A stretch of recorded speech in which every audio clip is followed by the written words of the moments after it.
하나님 말씀은 사무엘상 17장입니다.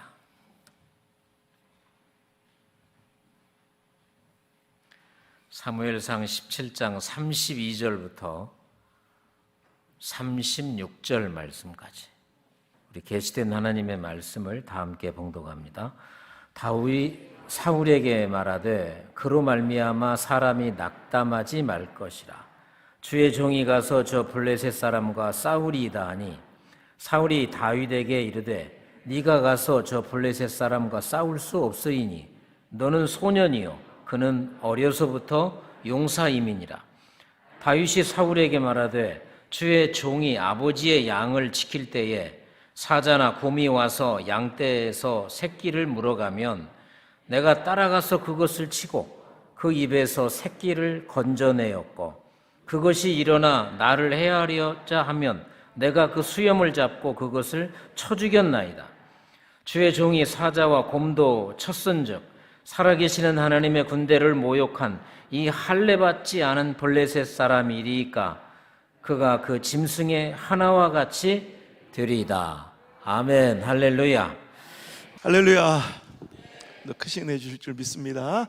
기도하겠습니다. 하나님, 오늘 이 밤에도 하늘의 문을 활짝 여시고 우리 사랑하는 소망의 모든 가족들에게 부어주시려고 예배하신 모든 축복과 은혜와 성령의 기름 부음을 소낙비처럼 퍼부어 주시옵소서. 한 사람도 빠짐없이 그 은혜의 담비에 흠뻑 젖어 이제 내 삶을 내가 경영하고 통제하는 것이 아니라 하나님께서 완전히 장악하시고 주도하시는 압도적인 은혜가 저들의 삶 가운데 넘치게 하여 주시옵소서. 아버지 하나님, 저희들이 바라고 소원한 기도 제목들, 감사 제목들 주님께서 기억하여 주시고 드린 귀한 예물을 주께서 받아 흠량하여 주시며 이 예물 사용될 때마다 하나님나라와 그 지경이 확장되게 하시고 소망교회가 든든히 세워지게 하시고 저희들의 삶이 더 풍족해지는 아름다운 통로와 도구로 사용되게 하여 주시옵소서. 이 재난과 같은 경제적 위기 속에서도 우리 소망의 모든 가족들의 사업장과 생업의 터전을 안전하게 지켜 주시옵소서. 재앙이 쏟아져 내리는 애굽 땅에 하나님 백성 거하였던 고센 땅만큼은 안전하였던 것처럼 아버지, 이 경제적 위기 속에서도 우리 소망의 가족들의 모든 사업장과 직장과 생업의 터전이 안전하게 도와 주시옵소서. 오히려 이렇게 힘들 때 더 잘되고 풍요하고 또 복의 근원으로 사용됨에 따라 하나님 시퍼렇게 살아계심을 천하만방에 드러내는 아름다운 선한 청지기로서의 역할을 감당하게 하시고 맡기신 것에 만족하는 것이 아니라 이것이 어디로 흘러가야 될지를 제대로 알고 실행하는 선한 청지기가 될 수 있도록 인도하여 주옵소서. 하나님 나라를 위하여 쓰게 하시고 교회를 위하여 헌신하게 하시고 이웃을 사랑하는 데 사용하는 멋진 예물 되어 하나님께서 마음껏 맡기실 만한 안전한 통로가 될 수 있도록 인도하여 주셔서 통즉불통 오늘도 하나님께서 원하시는 그 목적대로 내 재물과 시간과 영향력과 지식과 지혜가 잘 흘러가니 아버지 하나님과의 관계가 안전하고 아무런 무탈 없는 그런 귀한 인생 신앙을 살아갈 수 있도록 인도해 주옵소서. 원하옵나니 오늘 우리가 기도 제목으로 오늘도 우리가 원하고 바라는 것을 생각하고 하나님께 구하는 것보다 훨씬 더 큰 은혜로 저희들을 아버지 하나님 붙들어 주시옵소서. 우리 인간의 생각으로는 전혀 상상하지도 꿈꾸지도 못할 하나님의 놀라운 섭리의 길로 인도하여 주옵소서. 주여, 이 시간 아버지 하나님의 마음을 이식시켜 주셔서 아버지 하나님 이웃과 영혼을 굽어볼 수 있게 하시고 오늘 우리가 받은 가장 복 중의 복, 이 복음을 잘 전달하는 통로로서 사용될 수 있도록 인도하여 주셔서 나를 통해 예정하신 그 모든 영혼들이 아버지여 이 재단으로 돌아와 살아나는 놀라운 축복이 일어나게 도와 주시옵소서. 힘들고 어려운 시기에 오히려 하나님 더 기뻐하시고 하나님 춤추실 만한 아름다운 영혼의 열매가 주렁주렁 맺혀드리는 귀한 재단 될 수 있도록 인도하여 주옵소서. 오늘도 말씀을 받을 때 아버지 하나님 부족한 종 감히 하나님의 말씀 이 부족한 입술로 토해낼 때 불이 되어 토해지게 하시고 그 말씀을 들리고 믿어짐으로 아멘으로 화답하는 자의 심장마다 성령의 불이 붙는 성령의 불이 붙는 놀라운 역사가 일어나게 도와 주시옵소서. 사랑합니다. 나의 사랑 한 번도 실수가 없으신, 나를 향한 그 사랑이 조금도 변함이 없으신 우리 구주 예수님의 이름으로 감사하며 기도 올리옵나이다. 아멘. 할렐루야. 우리 좋으신 하나님께 감사 영광의 박수 크게 올립니다. 오늘 말씀 제목 다시 한번 외쳐봅니다. 시작.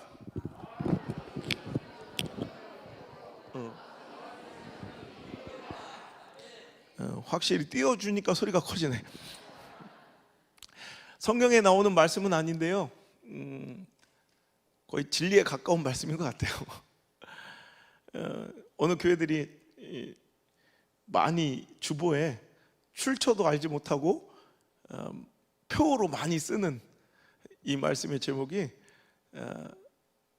제가 어제 혹시 말씀의 제목 기억나세요? 이게 소망교회 매력이요. 집중하고 막 반응은 좋은데 잘 기억을 못해.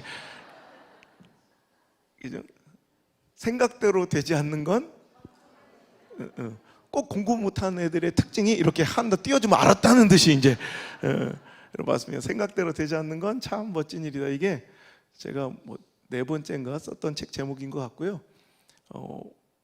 오늘 이 말씀이 실은 제가 첫 번째 쓴 책 제목이에요. 그래서 저는 굉장히 소중한 제 인생의 거의 모토가 되는 그런 말씀인데 참 옳은 것 같아요. 우리한테 상황, 처지, 형편이 맞득 또 합당하고 넉넉해서 하나님의 일을 하거나 그 길을 갈 수 있는 것이 아니더란 말이에요. 언제나 형편과 처지와 상황은 어렵고 곤란하지만 마음이 있으면, 그렇잖아요, 그죠? 여러분 상황이 좋아서 여러분 막 돈이 남아 돌고 할 일이 막 되게 없어 그래서 건축하셨어요? 아니죠. 늘 힘들어요. 제가 건축해 보면 우리 아버지도 건축을 많이, 교회 건축 많이 하셨는데 어떤 교회 건축이든 정말 땀과 진액과 고열을 짓이겨 발라 이 강대상 한 단 한 단이 높아지는 걸 전 알거든요. 그래서 지금도 지나가다 교회 건축하는 교회들을 보면 막 가슴이 애려. 우리 아버지도 건축하시다가 너무 신경을 많이 쓰니까 눈 하나를 머셨고 눈 한쪽에 장애를 가지시고 거의 죽음의 위기까지 가실 정도로 상황이 좋고 형편이 마땅해서가 아니더라고. 이런 어려운 시국에도 건축할 마음이 있으면, 순종할 마음이 있으면, 헌신할 마음이 있으면, 아멘할 마음이 있으면 할 수 있는 길이 보여. 그런데 이런 상황에 어떤 상황같이 주님 다시 오실 때까지 여러분 완벽하고 확실한 상황과 처지 형편은 절대로 있지 않아요. 오늘도 내가 선교하기 싫고 건축하기 싫고 순종하기 싫고 드리기 싫고 이렇게 아멘하기 싫으면 못할 이유만 계속해서 보인다니까. 여러분 오늘 이제 이번 성회를 통해서 우리 소망교회는 지금까지 그려왔듯 하나님의 말씀이 선포되면 상황, 처지, 형편을 계산하는 것이 아니라 오늘도 그 길을 뚫어내고 개척하고 열어내며 만들어가는 멋진 시대적 믿음의 용사들 되시기를 주님으로 축복합니다. 어제 제가 개척 시작하는 얘기까지 했잖아요. 제가 순복음교회 하루도 안 다녀보고 순복음교단의 목사가 돼서 거기다가 순복음교단이 가장 어려운 순복음의 무덤이라는 얘기 한마디 듣고 그럼 내가 거기 가서 우리 하나님 시퍼렇게 살아계신 걸 증명하겠노라. 여러분 원래 그렇잖아요. 엘리야가 하나님의 하나님됨을 증명할 때 바알과 아세라 선지자와 850대 1로 맞짱 뜰 때 갈멜산에서 여러분 오히려 여러분 메마른 장작더미에 불이 붙어도 될까 말까 한데 거기다가 뭘 해요? 물을 끼얹어요. 그것도 흠뻑 끼얹어서 도랑에 물이 막 가득할 절철 넘칠 정도로 이제 여기서 불이 떨어지면 이거는 인간의 술수나 마술로는 인위적인 방법으로는 안 돼. 이건 여호와 하나님만이 시퍼렇게 살아있는 하나님만이 드러나고 증거될 수 있는 기회가 될 수 있더라는 거예요. 오늘 저는 그런 마음으로 이제 개척을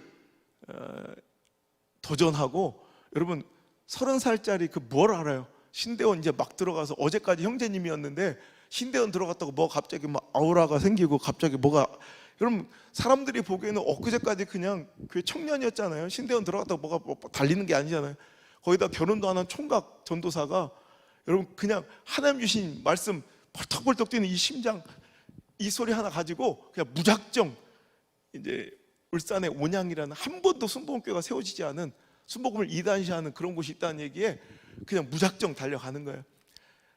내 인생을 이끄는 힘, 여러분 우리가 인생의 다음 스텝을 이렇게 결정해 갈 때, 여러분 그 스텝을 결정하고 주도하고 이끄는 여러 가지 고려의 대상들, 또 여러 가지 계산하고 우리가 그 스텝을 주도하는 그런 여러 가지 권위들이 있잖아요. 결정을 이끌어내는 권위들이 있잖아요.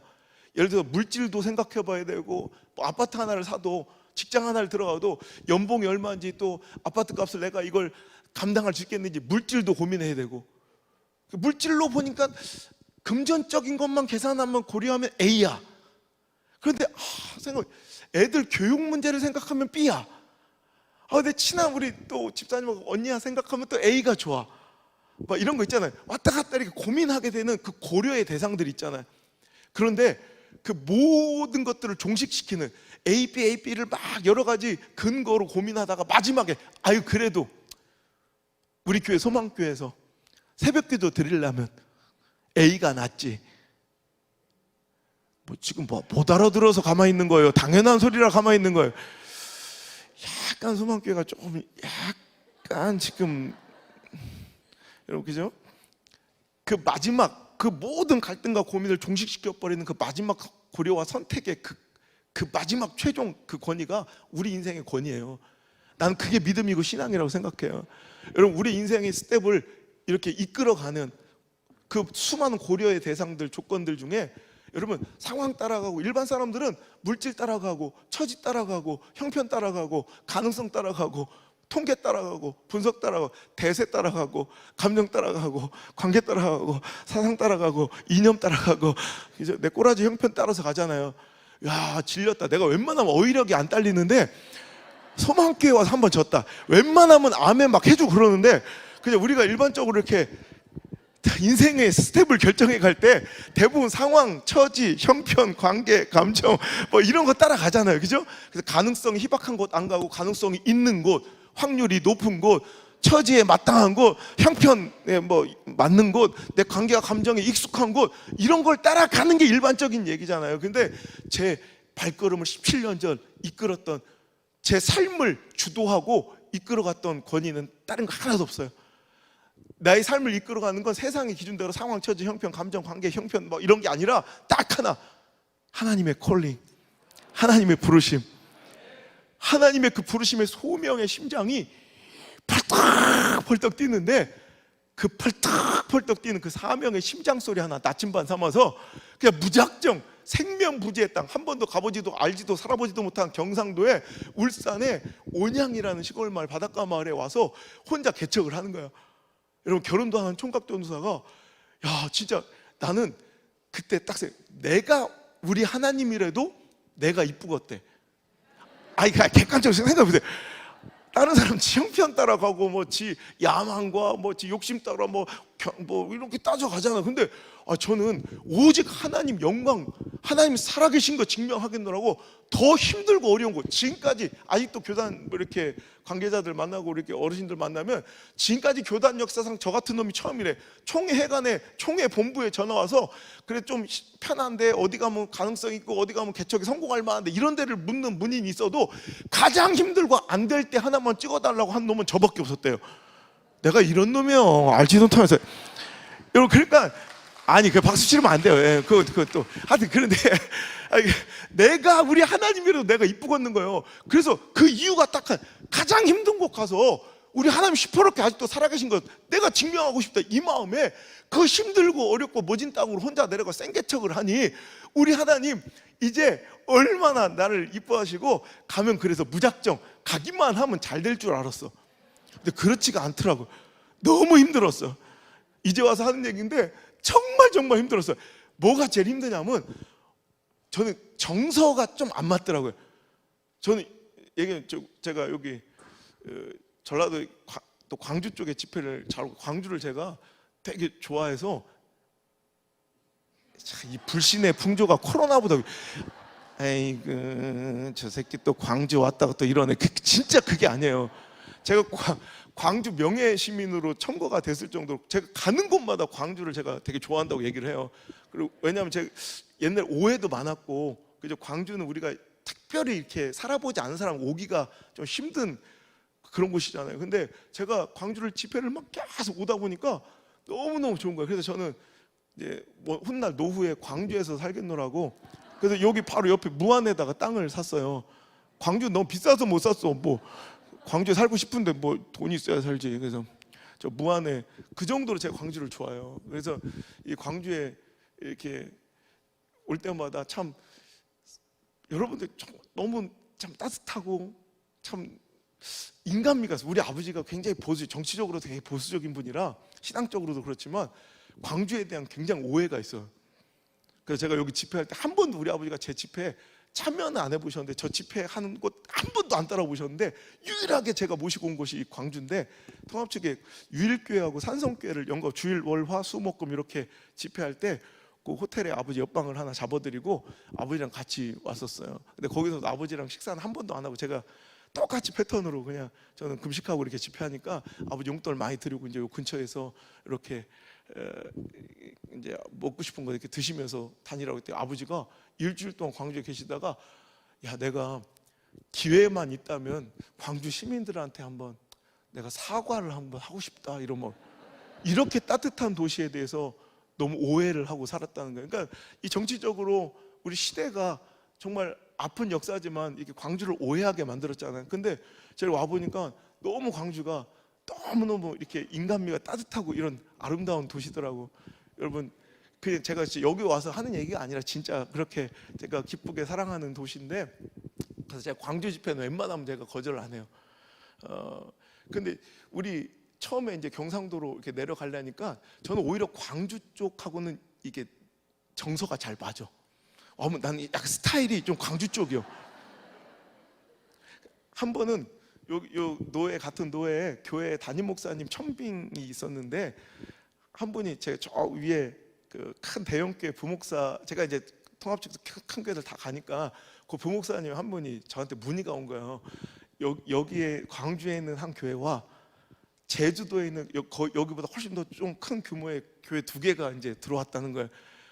어디를 가지는 게 좋겠냐, 저한테 이제 상담을 오신 거예요, 목사님이. 내가 여기 광주 가라고 그랬거든. 안 가고 저기 제주도로 가가지고 고생하고.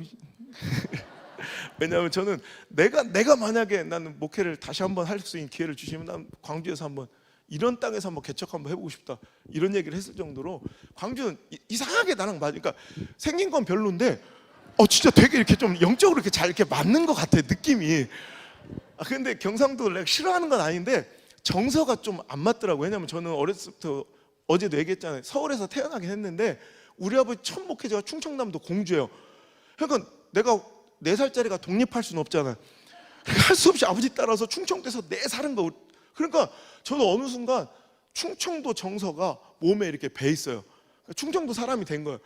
그런데 충청도 정서랑 가장 안 맞는 데가 경상도예요. 왜냐하면 경상도는 막 겁나 직설적이에요. 막 뒤끝이 없는 좋은 점이 있어요. 근데 아니면 아니고, 기면 기고, 좋구만 좋구만. 나 여러분, 시장에 가서 저는 깜짝 놀랐어요. 우리 시장 가면 흥정을 해. 근데 내가 생각했던 가격보다 좀 비싸면 어떻게 해요? 백화점에 가는데 그러면 좀 보고 올게요 이러고 가면, 예 그러세요 뭐 이러잖아 그냥. 근데 나 처음으로 나 깜짝 놀란 게, 시장에서, 우리 동네 시장이 있는데 갑자기 이렇게 했는데, 얼마인겨? 13,000원 줘. 비싸다! 깜짝 놀라서, 면전에 대고 비싸면 비싸다고 얘기를 해요. 나 이게 너무, 우리 충청도는 원래 그렇게 안 하거든. 충청도는 특별히 내 마음의 속내를 잘 드러내지 않는 게 충청도 정서예요. 특히 상대방에게 내 부정적인 감정을 잘 표현하지 않아요. 그러니까 반대하는 이런 걸 잘 드러내지 않는 걸 예의라고 생각해. 그러니까 이렇게 어렸을 때부터 뼛속까지 충청도 사람은 그러니까 예를 들어서 이런 거예요. 어쩌? 오늘 밤에 부흥회 갈게요? 그럼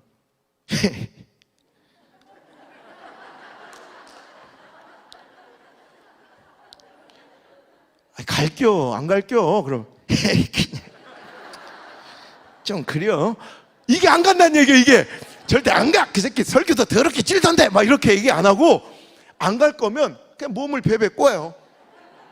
대답을 유보하고 땅을 파. 아니면 날씨 얘기를 주저리 해요. 그렇게 싫다는 얘기예요. 그러니까 내가 거제 연합성회를 제가 3년 연속을 했어요. 그때 그러니까 목사님들하고 친해져가지고 목사님들 식사를 하시다가 이러더라고.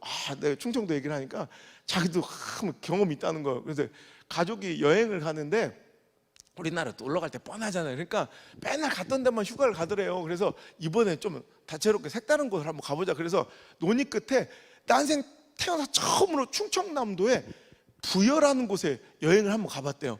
근데 가는 길에 이렇게 할아버지 한 분이 이렇게 길가에 수박을 이렇게 쌓아놓고 파시는데, 그때 수박은 왠지 되게 비쌌을 때 있잖아요. 그러니까 가가지고 가다 보니까 수박이 막 실하고 좋은데 길거리에서 받는 것 조금 자기 기준에서는 좀 비싸더래.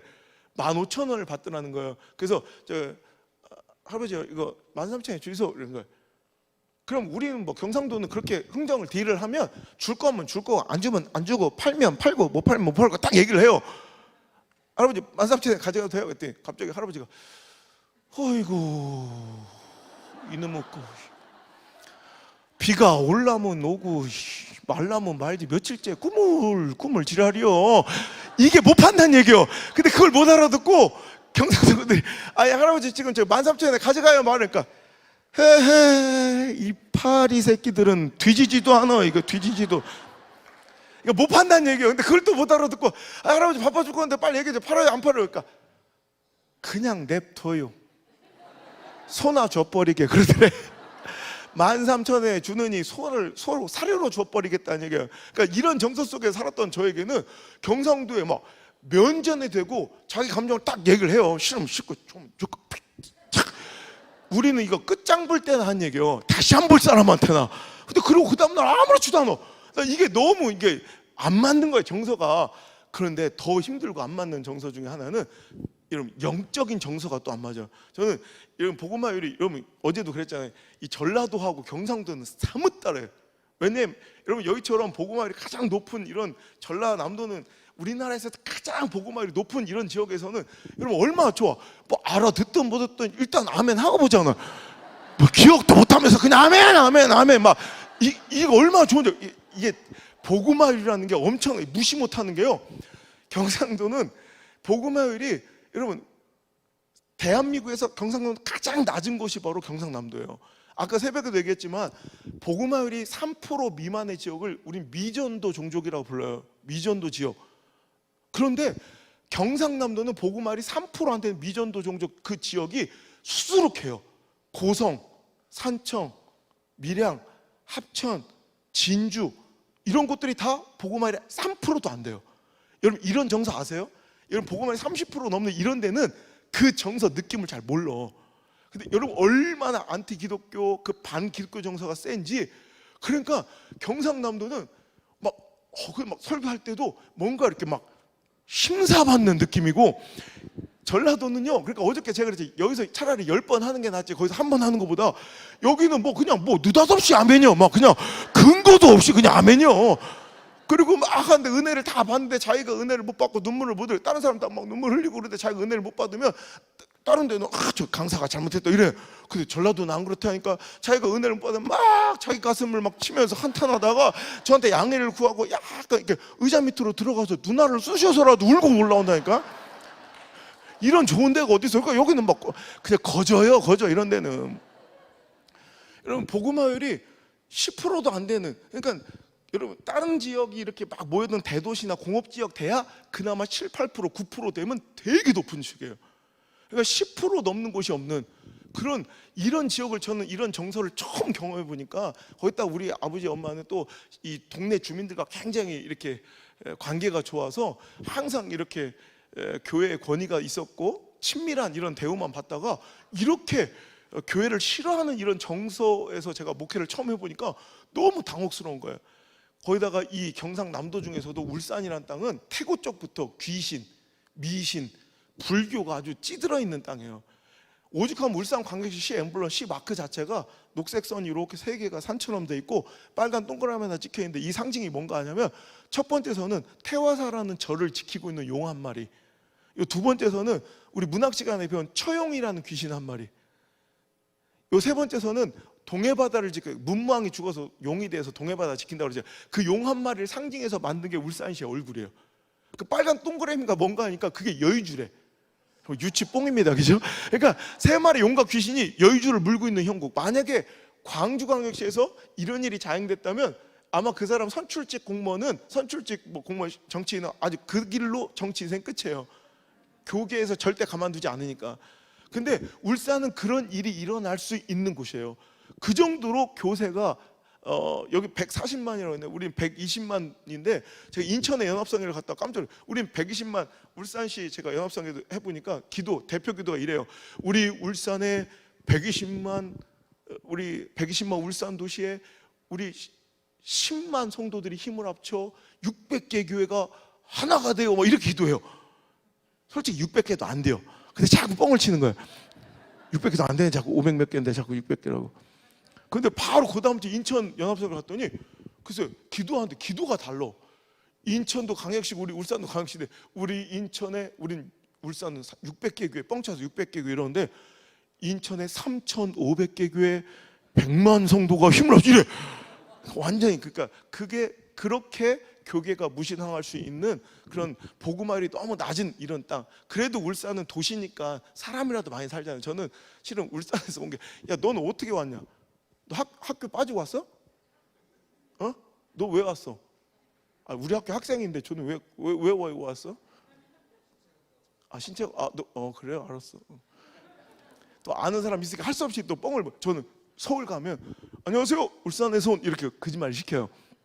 근데 이제 아는 사람 있으니까 할 수 없이 우리 동네를 알려줘야겠네. 저 울산 주소상은 울산시 이렇게 돼 있지만 실은 우리는 울산에서 온 분을 시내에서 왔다고 표현을 해요. 아, 나 부끄러워 죽겠어요. 목사 시내에서 왔어요 이래. 아, 그게 너무 부끄럽잖아. 어느 정도 수준인지 알겠죠? 그러니까 우리는 광주 요 도시에 사는 게 아니라 약간 담양 같은 이렇게 한 30-40분 가야지. 우리 울산 갈 때 한 30-40분에서 1시간 걸리는 그런 울산하고는 생활관이 완전히 다른 바닷가의 시골 마을. 또 알려줘야겠네. 우리 동네 우리 온양 순봉 갈 때 이 온양은 행정구역상 이름이에요. 행정구역상 우리 동네를 온양이라고 부르긴 하는데 우리 동네 사람 누구도 우리 동네를 온양이라고 부르지 않아요. 온양이 어디서부터 어디까지 온양인지도 알지도 못해요. 우리 동네 진짜 이름은 우리 동네 찾아오려면 아 부끄러운데 우리 동네 진짜 이름은 남창. 아 어떤 새끼가 이름을 줬는데 아 남창이 뭐 남창이. 그래서 전 늘 감사하는 마음 살려고 노력하고 몸부림을 쳐요. 어느 날 보니까 그래도 옆 동네보단 나. 옆 동네 이름은 정관. 뭔가 극단적이에요. 시골은 남창 아니면 막 정관, 그 옆엔 대변 막 이런 시골 마을. 그러니까 바닷가. 혹시 여러분 아시나 모르겠다. 우리나라에서 해가 가장 먼저 뜨는 곳이 어딘지 아세요? 에? 어디? 에? 영일. 맞아요. 영일. 우리 호미곶 보셨죠? 근데 실은 우리 그러면 1월 1일 새해가 쫙 쩔어올 때 그럼 영일만에서 제일 먼저 그 회를 볼 수 있겠네 육지에서는. 그죠? 근데 아니에요. 호미곶은 3월부터 한 10월까지는 호미곶이 먼저 뜨는데 요 11월부터 2월 정도까지 이렇게 이 겨울 지역에는 이 울산의 간절곶이라는 들어보셨어요? 세계에서 가장 큰 우체통 기네스북에 올라가는 그 있는 그 동네가 바로 우리 동네예요. 그래서 신년이 됐을 때 1월 1일 날 가장 먼저 떠오르는 해를 볼 수 있는 곳이 바로 우리 울산의 간절곶이라는. 근데 고기를 들어가려면 반드시 거쳐야 되는 입구 마을이 남창. 바로 우리 동네가 바로 그 동네예요. 아 이건 아시겠다. 고리 원자력 발전소 아시죠? 고리. 그 이번 오리코기 막 세우냐면 그 동네가 바로 우리 동네예요. 다른 건 모르는데 뷰는 끝내죠. 횟집 가서 내가 어느 전 세계 또 우리나라 전국을 돌아다니면서 횟집을 먹어도 나는 이런 뷰는 처음 봐. 끼케야 뭐 최고 VIP룸 가면 오션뷰 바다 보면서 드시잖아. 우리는 원자력 뷰. 내 세상에 원자력 발전소를 눈앞에 코앞에 두고 회를 먹는 데는 나 우리 동네밖에 없어. 방사능을 먹고 자라서 그런지 육질이 막 쫀득쫀득하고 막 겁나 맛있다. 한번 놀러 오셔요. 드시면 막 머리털이 더 날 수도 있고 막 키가 자랄 수도 있고 너 뒤늦게 막 이런 역사가 일어날 수도 있어요. 여러분 그런 동네 시골 마을에 여러분 30살짜리 아무것도 아닌 총각이 그 신대원 1학년생짜리가 혼자 내려와서 개척을 하는 거야.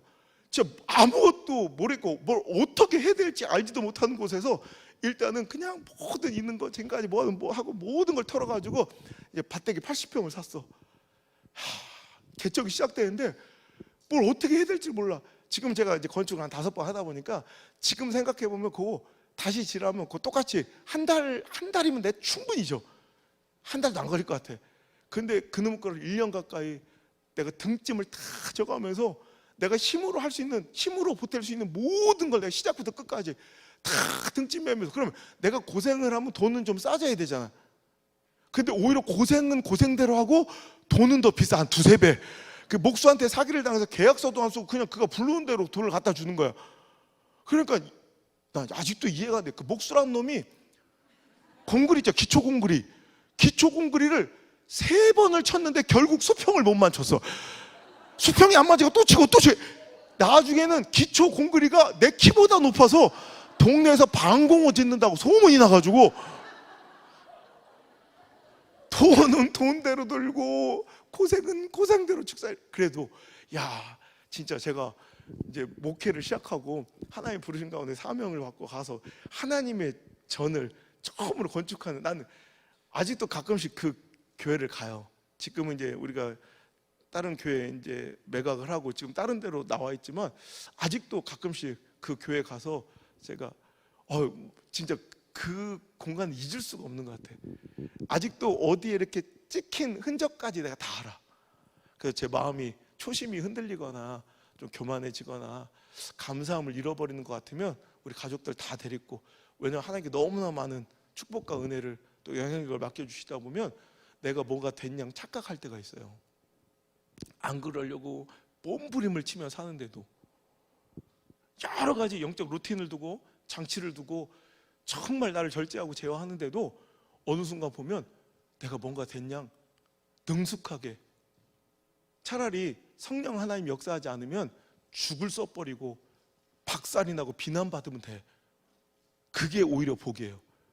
집회할 때 은혜가 한 개도 안 되고 막 그냥 완전히 비난받고 막 이렇게 되면 차라리 그게 복인데, 어느 순간 가장 끔찍한 모습이 뭔지 알아요? 성령님이 역사하지도 않고 하나님이 개입된 설교도 아닌데 능수능란하게 막 회중들을 막 그냥 사로잡고 있는 내 모습을 볼 때 너무 무서운 거야. 그럼 저는 이제 하루에 한 끼 먹는 이 밥마저도 끊어버리고 다시 이제 초심을 찾을 때까지, 다시 성령님이 내 안에 임하셔서 나를 주도하실 때까지 그냥 금식하면서 사역을 해요. 그리고 꼭 하는 작업이 그 처음 세운 그 성전에 간다. 그래서 우리 가족들 다 같이 가서 거기서 눈물을 흘리며 이제 기도하고 이렇게 돌아오는 회복의 장소가 이제 그곳일 정도로 저한테 특별한 공간이에요. 건축할 때부터 다르대. 하나님의 집이 세워질 땅은 땅부터 달라. 저는 그거 아셔요? 야, 분명히 이건 필지는 사람이 거는 거지 뭐 옆 땅이나 이 땅이나 똑같을 거 아니에요. 근데 우리가 집원으로 나눈 건 그냥 눈에도 보이지 않는 선이잖아요. 근데 희한하게 내가 교회 지려고 산 80평 그 땅은 생기가 있어. 와, 옆에는 푸석푸석 이상한데 여기는 막 생기가 있는 거야. 그러니까 처음에 이제 돈도 없고 돈 생기는 만큼 또 등짐져서 좀 짓고 하니까 거기서 또 무릎 꿇고 막 기도하면 그렇게 눈물이 나. 어차피 일단 땅 살 돈밖에 처음엔 없었으니까 땅 사놓고 신대원 다니면서 그냥 거기 시간 날 때마다 가서 그냥 무릎 꿇고 기도, 그 땅에. 그냥 주여. 근데 어느 날 석양이 쫙 내리치는데 다 거기서 이제 내가 이제 목회할 곳에 무릎 꿇고 기도하고 있는데 전도사님 뭐 하셔요? 그래. 그러니까 그 땅을 팔았던 부동산 중개인이요. 우연히 지나가다 본 거야. 아, 예, 제가 우리 교회가 지어질 제 땅에 무릎을 꿇고 기도하던 중에 그게 뭔 소리예요? 그 땅 아니고 그 옆인데 이래. 어머야, 내가 헛군데서 제가 방향 감각하고 길치예요. 거의 심각한 장애 수준에 제가 백화점 화장실 들어가면 못 찾아 나와요. 그 정도로 방향 감각이 잘 없거든. 나는 거긴 줄 알고 몇 개월을 거기서 무릎을 꿇고 기도했는데, 아이 그 땅이 아니라 그 옆에래. 그것도 삽자를 뽑고 다시 옆으로 옮겼지. 아, 그래서 그 땅을 만지면 그 땅이 생기가 옆에 땅이 좀 푸석푸석한 것 같더라고. 이러면서 건축을 하는데, 야, 진짜 막 내가 할 수 있는 건 다 제가 등짐 지고 하고 싶은 거야. 막 최대 하나님의 집을 짓는 그 일이 너무 여러분도 그런 마음으로 하나님의 집을 세운 줄 믿습니다.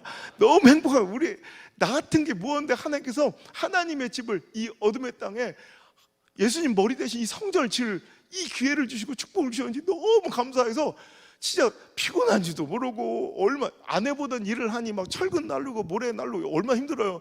그런데도 그게 이렇게 감사한 거야. 그래서 내가 할 수 있는 건 내가 다 하자.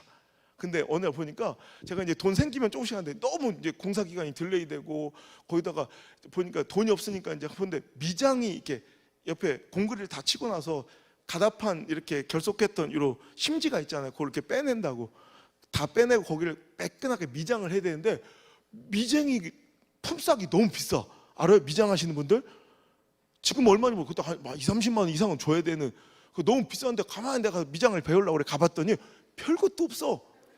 담배 하나 이렇게 물고 옆에 빨간 그 바켓스 같은 데다가 파레트 하나 들고 이렇게 하면 끝이야.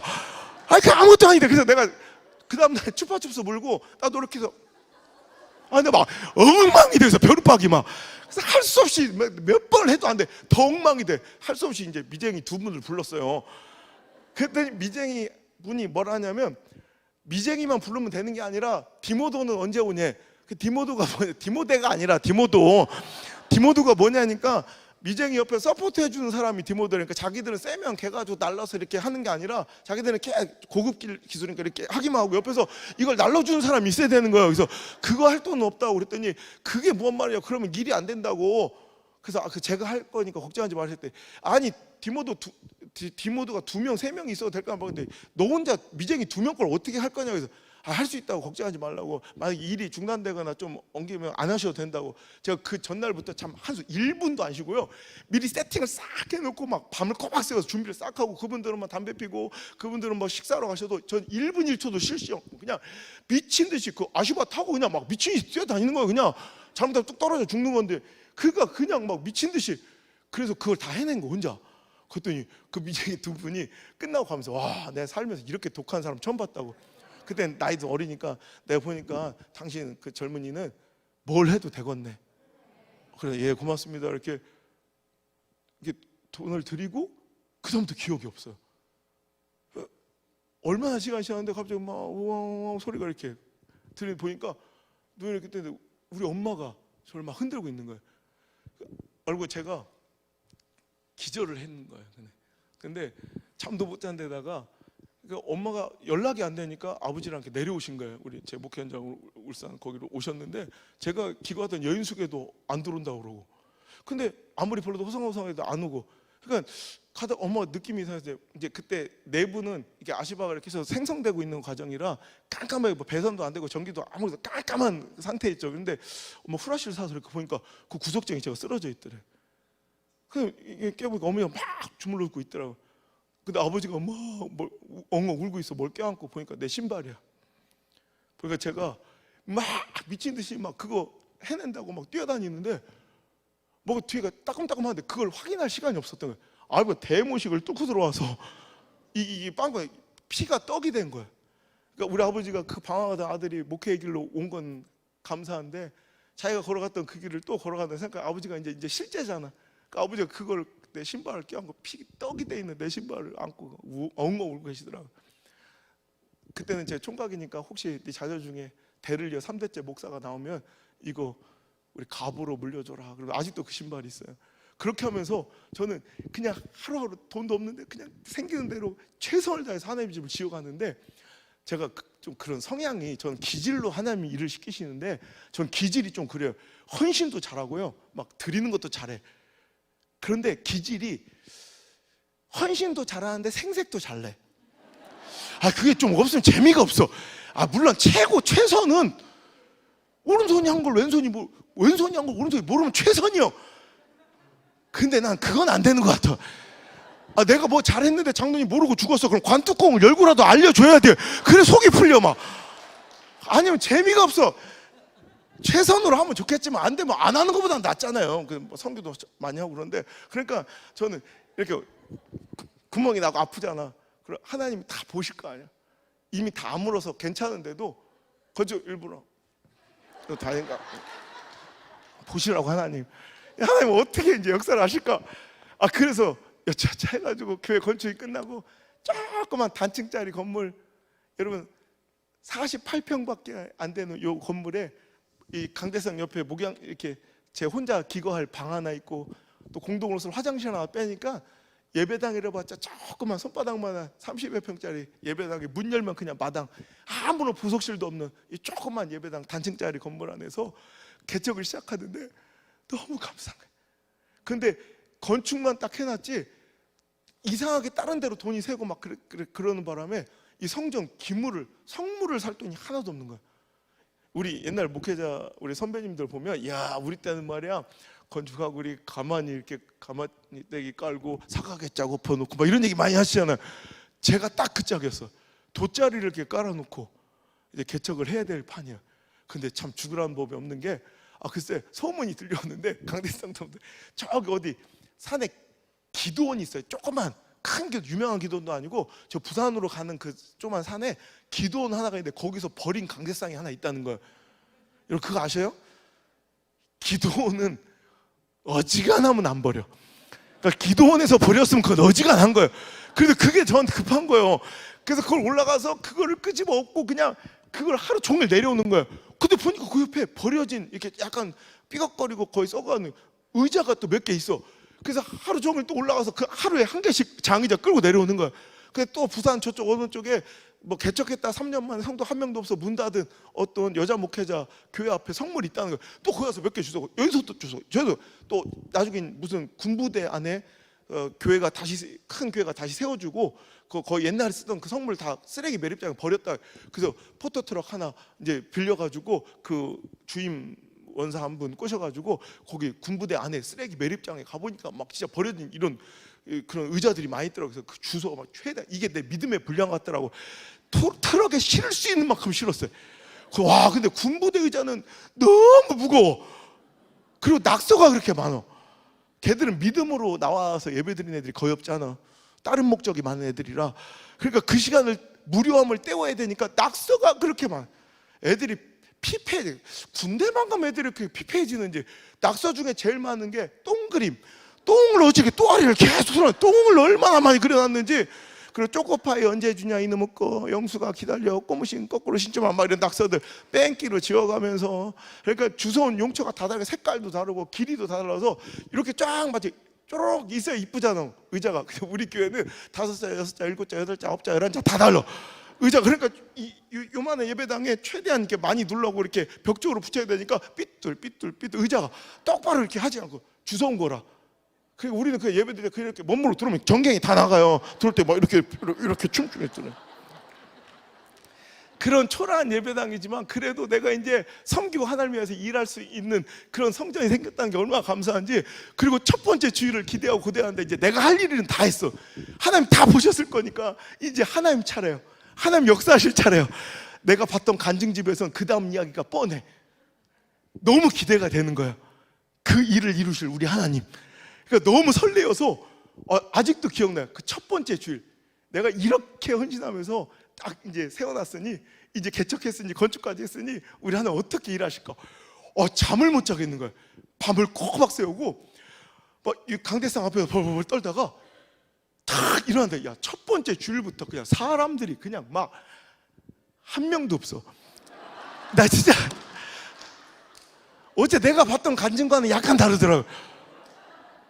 난 성도가 한 명도 없는 교회를 그날 처음 봤어요. 난 당연히 교회는 성도가 이렇게 우리 아버지 교회만 다녀봐서 사람들은 그냥 있어야 되는 건 줄 알았어요. 그러니까 이게 너무 당황스럽고 너무 서러운 거예요. 여러분 생각해보세요. 아무도 없는 빈 공간에, 야, 이럴 줄 알았으면 내가 장가라도 가서 개척을 했어야 되는데, 난 총각으로 개척을 하는 바람에 근한 마누라가 없어. 그거라도 있었으면 걷다 대고 설교라도 하면 되는데, 아무도 없는 빈 공간에, 그것도 한두 번도 아니고 일주일에 성도도 없는 개척교회 총각전도사도 일주일이면 10번 이상을 설교를 해야 돼요. 우리 한국교회 구조는 새벽기도 7번, 금요일, 수요일, 주일날 2번만 해도 11번이요. 한두 번도 아니고 일주일에 10번씩 석 달, 넉 달을 아무도 없는 빈 공간에 이렇게 설교를 하다 보면 특별한 능력을 하나님이 주시는 게 어느 순간부터 이렇게 벼룩박이랑 대화가 가능해요. 이렇게. 그리고 꽃꽂이에 꽂아야 예쁜 그 꽃을 자꾸 귀에 꽂고 싶고요. 옛날 동네에서 비만 오면 우산을 집어던지고 뛰었던 그 누나들의 마음이 이해가 되는 거예요. 아, 진짜 예배 시간마다 아무도 오지 않는, 아무도 들어주지 않는, 아무도 함께하지 않는 그 예배 공간에서 설교하는 건 너무너무 비참하고 참혹한데, 그러니까 예배에 내 마음과 시선이 온통 하나님께 집중돼야 될 그 시간에 우리는 진짜 개척교회 성도 한 명도 없는 빈 공간에서 또 설교를 앞두고 있는 개척교회 전도사의 눈에는 하나님이 안 보여. 솔직히 말하면 내 마음이 하나님께 드려지는 게 아니라 온통 내 관심과 온통 내 시선은 저놈의 문자.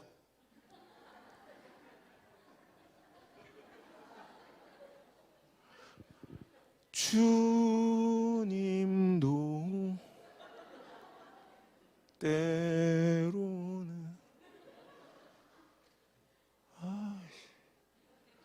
울기도 하셨다며. 혹시 잠겼나 저게? 이렇게 나가고. 저게 왜 잠기겠어? 그죠? 내가 들어올 때 분명히 다 확인해봤는데 느닷없이 저게 갑자기 왜 잠기겠어? 근데 그냥 그렇게 믿고 싶은 거예요. 혹시라도 저 문이 잠겨서 못 들어온 사람이 저 바깥에 있지는 않을까라는 기대감에 강대상에서 이렇게 내려오면 몇 걸음도 안 돼, 문까지. 근데 그동안이라도 기대해 볼 수 있잖아요. 그래서 가서 문을 이렇게 열면 아무도 없잖아. 그걸 또 결국 확인하고 돌아설 때 그 마음이 얼마나 비참한지. 그때 우리 강대상은 이렇게 높지도 넓지도 않고요, 요 브로커 한 단, 요 20cm짜리 제가 직접 이렇게 발라 만든 요만한 강대상, 요 20cm짜리 강대상이 진짜 벼락 절벽처럼 높아 보여. 올라가기 싫어서. 진짜 또 혼자 설교해야 되는 거야. 혼자 예배해야 되는 그 비참함에 이걸 올라가서 이렇게 쓰면 눈물이 쏟아져 내려서 성경을 못 읽을 정도로 비참해. 이 정도만 해도 충분히 슬프고 충분히 아픈데, 제가 이 설교를 옛날에 대전 성시와 연합성에 가서 대전 한밭절교에서 하니까 몇천 명 모였는데 몇백 명 목사님 사모님들이 펑펑 울더라고. 이 마음을 아는 거야. 이게 어떤 느낌인지. 그러니까 막 펑펑 울고 계시더라고.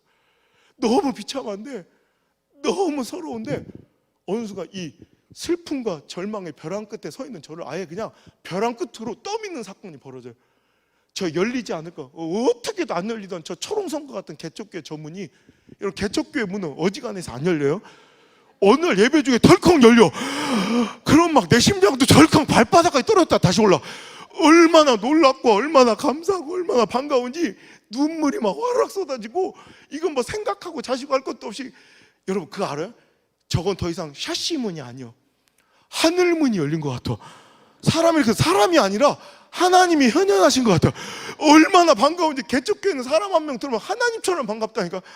그러니까 나도 모르게 너무 반갑고 너무 좋아서 기쁜 나머지 나도 모르게 어느 순간 강대상을 뛰잖아.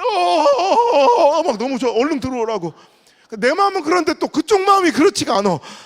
내 마음과 그 마음이 일치가 돼야 뭐가 교회 역사가 일어나는데, 난 이렇게 반갑고 난 이렇게 막 기뻐서 뛰쳐내려오는데 그들은 우리 교회 올라고 온 게 아니야. 아시죠? 울산이나 부산 그 중간에 있는 우리 동네가 우리 동네인데, 울산이나 부산에 큰 대형 교회들 있잖아요. 거기에 주일날 그걸로 출석하는 본교회는 거기 있는 분들이, 그러니까 주일날에는 거기 멀리까지 가서 예배 드리지만 수요일이나 금요일이나 뭐 새벽 예배까지 그 멀리까지 맨날 가기 그런 번거로우면 동네에서 만만한 교회 하나 골라서 새벽 기도날 수요 예배 한번 드리려고 그냥 일부러 우리 교회를 알고 온 것도 아니야. 그냥 우리 교회는 이제 오신 분들, 정착하신 분들 이제 지금이야 이제 많이 유명해서 전국에서 전 세계에서 찾아오시지만 옛날에는 어떻게 이제 등록하신 분들 한 2, 3년 지나면 이제 제가 이게 넌지시 여쭤봐요. 어떻게 우리 교회 접촉점이 어떻게 됐었냐, 어떻게 다 찾아왔냐 이렇게 물으면 거의 10중 8구는 이렇게 붕 쳐도 엄마야, 에헤이 길을 잘못 들었네. 얘가 어디요? 또 엄마, 이 교회가 다 있네? 온양 순복음교회? 이거 언제부터 있었던 거요? 아이고 오늘 시간도 늦었는데 그냥 여기서 한번 예배 한번 드려볼까? 여러분 얼마나 복음적인 교회예요. 길 잃은 자들만 오는 교회. 우연히 길 잃어서 왔다가 그냥 온 김에 그냥 딴 데 찾아가기 도로 여기서 예배 한번 드려보고. 그러니까 우리 교회에 대한 기대감도 없고 우리 교회 등록할 것도 아니고 그냥 늦은 김에 와서 예배 한번 드려보려고 그냥 자기는 아무 생각 없이 문을 열었을 뿐이야.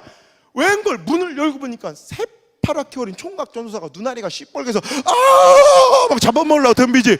성도는 한 명도 안 앉으니까 들어다 말고 엄마야 이래. 개척교회다 그러고 뭘 팍 닫고 도망가지. 개척교회가 뭐 조계사요 신천지요 못 올 때 온 것 마냥 뭐 문을 화들짝 놀래서 닫아버려. 다시 개척교회가 무슨 불륜의 현장이에요. 막 못 볼 걸 본 것 마냥 막 그럼 저기야 내가 제발 가지 마세요. 제발. 왜냐하면 아무도 없다고 놀래서 가버리면 그 다음 사람 또 놀래서 갈 거 아니에요. 당신이라도 여기 앉아 있어야 이 등짝을 보고 그 다음 사람이 또 앉을 거 아니에요. 내가 아무리 설득해도 그 네 사정이지 톡 껴버리는 그 여자 얼굴이 난 아직도 생각나. 여러분 이거 아세요? 우리 남자들 군대 다시 가는 꿈을 막 꾸잖아요. 가장 힘들었던 시기니까. 저는 지금 군대 다시 가는 꿈은 안 꾸는데 개척 다시 하는 꿈을 꿔요. 으악! 그리고 그 여자가 꼭 나와 이렇게 어김없이 냉정하게 돌아서 도망치는 그 여자. 얼마나 냉정한지. 그렇잖아요. 내 생각 같아서는 어쩌다 저 총각전도사가 저 혼자서 저렇게 아무도 없는 곳에서 이렇게 설교를 하고 있을까. 아이고 오늘 이 발걸음 인도하신 것도 하나님이신데 와서 나라도 한번 예배 한번 드리고 하자. 예배 한번 드려주고 하면 얼마나 좋아. 내가 영원히 함께 하자는 것도 아니고 등록해달라는 것도 아니고. 물론 부담은 스럽겠죠. 아무도 없는데 1시간 반 동안 눈알 똥 맞고 둘이 이렇게 있으려면 부담은 스럽겠지. 그래서 전 한 번만 해주면 되잖아. 그걸 안 해주고 톡 껴버린 그 여자가 너무 속상하고 너무 서운한 거예요. 그러니까 매일 이제 교회는 개척교회는 사람 한 명 보기도 힘든데 왔다가 떠나버리는 이 상처 때문에 결국 무너져요. 그러니까 왔다 들라는 사람들로 인해 상처를 얼마나 많이 받는지 어느 순간 내가 이제 더 이상은 기대하지 않고 소망을 갖지 않는 내 모습을 절망에 길들여지고 자꾸 패배를 익숙하게 받아들이기 시작하는 거예요. 요즘 뭐 개척교회 되나? 뭐 요즘 시골교회 다 그렇지. 요즘 시골의 정서가 그렇잖아요. 시골은 몇 년 전에 통합 측에서 연구 결과 낸 거에 의하면 시골 교회, 농어촌 교회, 옛날 한국 교회 부흥의 못자리다 그랬잖아요. 부흥의 모판이라고. 그럼 한국 교회, 농어촌의 그 어려운 그 시골 교회들이 인물들을 막 키워낸 거예요. 그래서 그분들이 도시화되면서 도시로 몰려들어 큰 대형 교회를 형성한 거지. 뭐 그 교회가 엄청나게 뭐 물론 잘하는 것도 있겠지만 이게 한국 교회 뭐 부정할 수 없는 사실이거든요. 그러니까 안정적으로 그 시골의 그 고향 교회에서 농어촌 교회에서 끊임없이 양육된 성도들이 도시로 올라왔기 때문인데 지금은 농어촌 교회가 지금 이제 그 밑에 기초부터 지금 쓰러지고 있는 슬픈 형국이 글쎄 농어촌 교회 자연 성도의 자연 감소세에 대한 연구가 있었는데 요즘에 농어촌 교회 성도의 자연 감소율은 무려 15%에서 30%까지 나온대요. 소망교회는 다 좋은데 목사님도 좋으시고 분위기도 좋고 딱 좋은데 딱 하나 아쉬운 게 있어. 잘 안 놀래. 뭐 어지간해서 뭐 놀래지를 않아. 요것만 고치면 참 완벽한 교회인데 여러분 다시 예를 들어 100명 성도가 있었다. 요즘 시골교회 100명 앉아있는 교회도 찾기도 힘들어요. 근데 100명이 앉아있다 칩시다. 그러면 1년 지나면 몇 명이 자연적으로 감소한다. 몇 명이 빠져나간다고요? 15명에서 30명이 빠져나간다는 얘기예요. 그도 그럴 것이 여러분 시골에는 어린 젊은이들이 잘 없잖아. 나이만 차면 학업이다 취업이다 나가야 되는 도시로. 그냥 시골엔 대학이 없잖아. 뭐 그러니까 끼키야 군대, 성가대 요거 안 갈 애들은 나가야 돼요. 그리고 노인분들이 너무 많아가지고 돌아가신 분들이 많으니까 자연 감소세가 그렇게, 그러니까 요즘에 이제 리더십 교체가 돼가지고 담임 목사님, 청문대 온 젊은 목사님들이 시골교회 오면 이제는 부흥은 꿈도 못 꾸고요. 100명표가 있었으면 15명 이상을 전도해서 정착까지 시켜야 현상 유지라도 되는 이 시기에 이제는 현상 유지만 시켜도 능력 있는 목회자라고 막 그 칭찬이 자자할 정도의 그런 시골에 요즘 어려움 있잖아요. 여러분, 제가 광주에서 한번 오래된 일, 한 7, 8년 그냥 겨자식교에서 큰 제가 집회를 한번 했는데 거기서 만난 한 분이 목사님, 우리 너무너무 작은 교회인데 목사님 한 번만 모실 수 있냐고 막 그러시더라고요. 근데 일정이 지금에 막 10배는 더 바빴어요. 그러니까 도저히 제가 일정을 다 내줄 수 없어서 그때부터 생각한 게, 제가 이렇게 새벽 저녁 집회를 이렇게 하면 새벽 집회 마치고 근거리에 있는 1시간 정도 거리 안에 있는 작은 교회들을 자비량으로 집회를 섬기기 시작해서, 그래서 아침 10시부터 3, 4시까지 쭉 3일 동안 저녁 집회할 걸 쫙 이어서 이게 해드리는, 그러니까 그 교회는 성도가 10명, 20명밖에 안 되면 자기들만 하루만 빼면 되잖아. 그래서 쭉 하면 제가 점심까지 다 사드리고 이렇게 전도용품까지 이렇게 드리는 그, 제가 이렇게 그런 세미나나 그런 집회를 제가 하나님께 100개를 서원했는데 제가 카운팅한 게 600개 하고 그 다음부터 이제 세우진 않는데, 그렇게 하는 그런 집회가 있어서, 그럼 목사님 좋습니다. 그러면 제가 요 인근에 올 때 제가 목사님 그 교회를 가드릴 테니까 하루 이렇게 일일 집회로 합시다. 그때 제가 자비랑고 가서 섬기겠습니다. 근데 어디에 계세요? 그랬더니 저 해남 땅끝마을에 계시대. 그래서 내가 우리 소행비서한테, 야, 가장 가까운데 전라남도 오는 데가 하되 목포시 연합성회가 잡혀있다, 얼마 있다. 잘 됐다. 그럼 그때 연결해서 가자. 저는 지도 보니까 바로 옆이더라고. 목포, 해남. 여기는 아시네. 와 보니까 지도상은 옆에 있는데 왜 다리를 안 놔? 길은 이렇게 해서 이렇게 가더라고. 그래서 2시간 가고 그러더라고요. 그러니까 너무 먼데 또 취소할 수는 없고 그래가지고 새벽 끝나고 이제 부지런히 갔어요. 만남부터 범상치 않아. 그 시골 마을에 그 어려움이 딱 보이는데, 그 젊은 목사님이 막 저를 이제 영접하러 나오시는데 왜 고무신을 신고 다녀 이 시대에. 나 우리 아버지인 줄 알았어. 허영 고무신을 신고 이렇게 영접을 나왔는데 고무신만 봐도 눈물이 나는 거야. 대충 느낌이 오더라고. 예배당 같아 딱 요만해요, 예배당이. 근데 거기에 이렇게 앉아 있는데, 와, 내가 딱 강대 섰는데 온통 머리통이 하얘. 허영 거 뭐라고 하는 거 아니에요? 뭔가 이렇게 다채로워 해야 좋다는 거예요. 뭔가 균형이 있어요. 검은 것도 허연 것도 갈색도 노란 것도 막 이렇게 있어야 되는데 온통 눈밭처럼 허해. 유일하게 까막머리가 여기 목사님하고 사모님 그 두 분만 까막머리야. 야, 그러니까 얼마나 이 어려운 이런 현실에서 이 몇 명 안 되는 성도 다 이렇게 노인분들이 얼마나 힘드셨을까 생각돼서 더 열심히, 더 전심으로 막 섬기는 거예요. 제가 점심 한 끼만 먹는데 그 점심, 제가 그 다음에 오후에도 점심시간 이후에도 집회가 있으면 저는 그마저 안 먹거든요. 그러니까 제가 그 작은 교회 세미나를 할 때는 한 끼도 안 먹는 거예요. 저는 지금까지 우리 교회 집회도 우리 설교 매주일도 그렇고 한 번도 지금 강대상에 배가 부른 채로 올라가 본 적이 없어요. 항상 이제 금식하고 이제 항상 쓰니까 그때 밥도 굶고 진짜 전심으로 말씀을 전했더니 진심은 통한다고, 그 진짜 그 진심을 성도들이 다 느끼신 거예요. 근데 막 울음바다가 되고, 저는 끝나고 이제 빨리 연합성회 현장 목포까지 가야 이제 저녁 집회를 겨우 하는 거예요. 그래서 4시에 늦어가지고 막 가려고 그러는데 86살 먹은 할머니 권사님 한 분이 내 바지가를 딱 잡는 거예요. 그러더니 이럴 수는 없다고, 내가 평생 신앙생활 하면서 이런 건 처음 봤다고.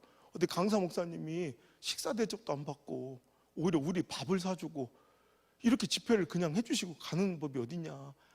우리가 차 한 잔도 대접 안 하고 보내면 너무 서운해서 안 될 것 같다고 차 한 잔만 먹고 가시게. 그래서 누님 미안해. 나 좀 놔줘. 내가 지금 시간이 없어서 그러니까 누님 마음은 충분히 알겠는데 내가 꼭 다시 올 테니까 누님 나 좀 놔줘. 그랬더니 누님 뭐라는 줄 알아요? 지금까지 다시 온다는 놈 치고 오는 놈을 본 적이 없대. 그래서 내가 누님 미안해, 내가 꼭 올 테니까 좀 놔둬. 지금 가도 늦을까, 샤워를 하고 갈 수 있을지 모르겠다고 빨리 놔달라니까, 어찌게 젊은 목사님이 이렇게 야박하냐고. 차 한 잔 마시는 게 뭐 이렇게 시간이 걸린다고. 그리고 막내가 이미 커피를 타러 갔으니까 커피 한 잔만 마시고 가래. 그래서 벌써 이미 또 커피를 탔다는데 또 그냥 거절하고 그렇더라고요. 그래서 알았다, 그럼 빨리 갖고 오라고 기다리는데 아까 진즉이 커피를 타러 갔던 막내가 오질 않는 거예요. 10분 15분이 지나서 이제 늦었더라고. 나도 막 이제 더 이상은 이제 지체할 수 없어서 막 시계를 조급하니까 보죠. 바깥에 수행하는 부목사는 담임 목사한테 어떻게 저항할 수 있는 방법이 별로 없잖아요. 또 늦으면 또 자기한테 뭐라고 쿠사리 줄 것 같으니까 자기가 할 수 있는 저에 대한 최대한 저항은 훅가시오. 이게 빨리 나와라 이거예요. 막 바깥에 훅가시를 놓쳐. 강사는 막 시계를 보죠. 그러니까 82살 권사님이 자기가 붙잡아서 미안하니까 괜히 정색을 하면서 그 막내를 막 다잡기 시작하는 거예요. 이 젊은 것이 말이야, 우리 바쁜 강사님 기다리시는데 어찌 이렇게 커피를 안 타오냐. 지가 커피를 심으러 갔냐, 커피를 따러 갔냐, 커피를 볶아오래냐, 믹스커피 뚜껑 따다가 뜨거운 물에 허허 저으면 되는 걸 어찌 이렇게 젊은 게 행동이 흠뜨냐고 막 소리를 질러. 누님 그러지 마라. 괜히 그 젊은 사람, 그 요즘 애들 다 그렇지 뭐, 젊은 애들 괜히 역정내고 그러면 거기 당황해가지고 뜨거운 물에 손이라도 대면 어떡할까. 내비도 이제 어차피 기다리는 거 이제 오겠지. 좀 기다리니까 글쎄 78 먹은 할머니 쟁반에 뭘 두고 이렇게 와. 이게 뭐냐니까, 이게 우리 교회 막내라는 거예요. 생각을 해봐 형님. 40살 처먹은 놈이 78살짜리가 타주는 믹스커피를 먹는 그 느낌 알아요? 사약보다 더 써, 사약보다. 요즘에 시골교회 분위기가 이렇다니까. 이렇게 힘들고 어려운 정서 속에서 뭐 요즘 되냐, 뭐 시골교회 다 그렇다는데 뭐 요즘 안 된다는데 자꾸 이런 마음이 내 안에 들어오는 거야. 내가 정신을 빠져. 그래, 내가 여기 뭐하러 왔지? 하나님 살아계신 거 간증하겠노라고 왔잖아. 근데 내가 여기서 패배하고 이렇게 무너져 버리면 마치 하나님의 살아계심, 하나님의 군대를 모욕한 이 시대의 골리앗 앞에 하나님의 비난거리, 또 조롱거리가, 내가 하나님의 간증거리는 못 될 망정, 내 목회가 하나님의 살아계심을 드러내지 못할 망정, 이 시대의 확률, 가능성, 통계 따위의 골리앗한테 또 우리 하나님 나 때문에 조롱당할 거 생각하니까, 모욕당할 거 생각하니까 내가 참을 수가 없어서 막 너무 분해가지고 나가는 거야. 뭐라도 해보자. 앉아서 성도 안 들어온다고 기다릴 게 아니라 막 뭐라 전도 비스무리한 걸 해보는 거야. 그 시골 마을에 막 그땐 돈도 없고 아무것도 없으니까 1,000원에 왜 4줄 드는 야쿠르트 그 왜 삐짜 있잖아. 야쿠르트 막 이런 거 있잖아. 먹으면 약간 신맛 나고 이런 거 막 유통기한이 막 13개월 막 이렇게 돼버리는 거 막. 그러니까 4줄짜리 이런 거 1,000원에 4줄이면 어련하겠어요. 그거라도 들고 나서 예수 믿으세요 막 이렇게 전도를 나가면 너무 웃긴 게, 야 손바닥만한 시골 교회에 우리 교회를 안 다녀도 동네 사람, 내가 개척교회 전도사가 다 알아. 얼마나 개척교회 전도사를 아껴주는지. 제가 이렇게 나가잖아요. 동네 사람들이 홍해가 갈라지서 싹 갈라 다 나를 상대를 안 해줘요. 왜? 부담스러워. 교회 안 다니는 사람도 개척교회 전도사는 부담스러워하더라니까. 그러니까 만나주지도 않는 거야. 뭐 대화를 섞지도 않고 그냥 피해버리는 거야. 그러니까 제가 상대하고 복음을 전할 수 있는 기회가 없는데, 그래도 그나마 내가 복음을 전할 수 있는, 내가 그래도 나를 상대해 주는 사람은 두 부류밖에 없더라고. 첫 번째, 선입견도 없고 아무것도 모르는 어린애들. 그 어린애들은 뭐 선입견도 편견도 없으니까 그냥 다 받아줘.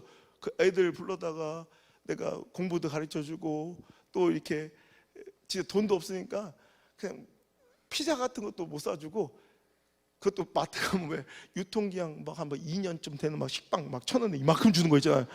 거기다가 파스타 소스 이렇게 해가지고 고가지고 이렇게 피자처럼 주기도 하고, 막 애들 최대한 전심으로 걔들 섬기면서, 그 아이들 5살짜리 7살짜리 걔들이 내 첫 성도예요. 초등학교 2학년짜리 중학교 1학년짜리 이런 애들이 지금, 내가 지난주에 예배 때 깜짝 놀란 거야. 그 애가 벌써 사회인이 되는 거야. 5살짜리가 7살 벌써 대학에 들어가 있고 직장에 들어가고. 그 어린 꼬맹이들을 이제 이렇게 지금 든든히 자라나서, 우리 교회는 청년부 그 시골 마을 인근에, 여러분 대학교 하나도 없는 그 리다니의 그 시골 마을에 우리 청년부가 얼마나 강력한지, 그리고 우리 청소년부, 우리는 오병이어라 부르고 청년들을 마하나임, 하나님의 군대라고 진짜 믿음으로 살아가는 우리 교회, 우리 청년부, 학생부, 저는 진짜 자랑해요.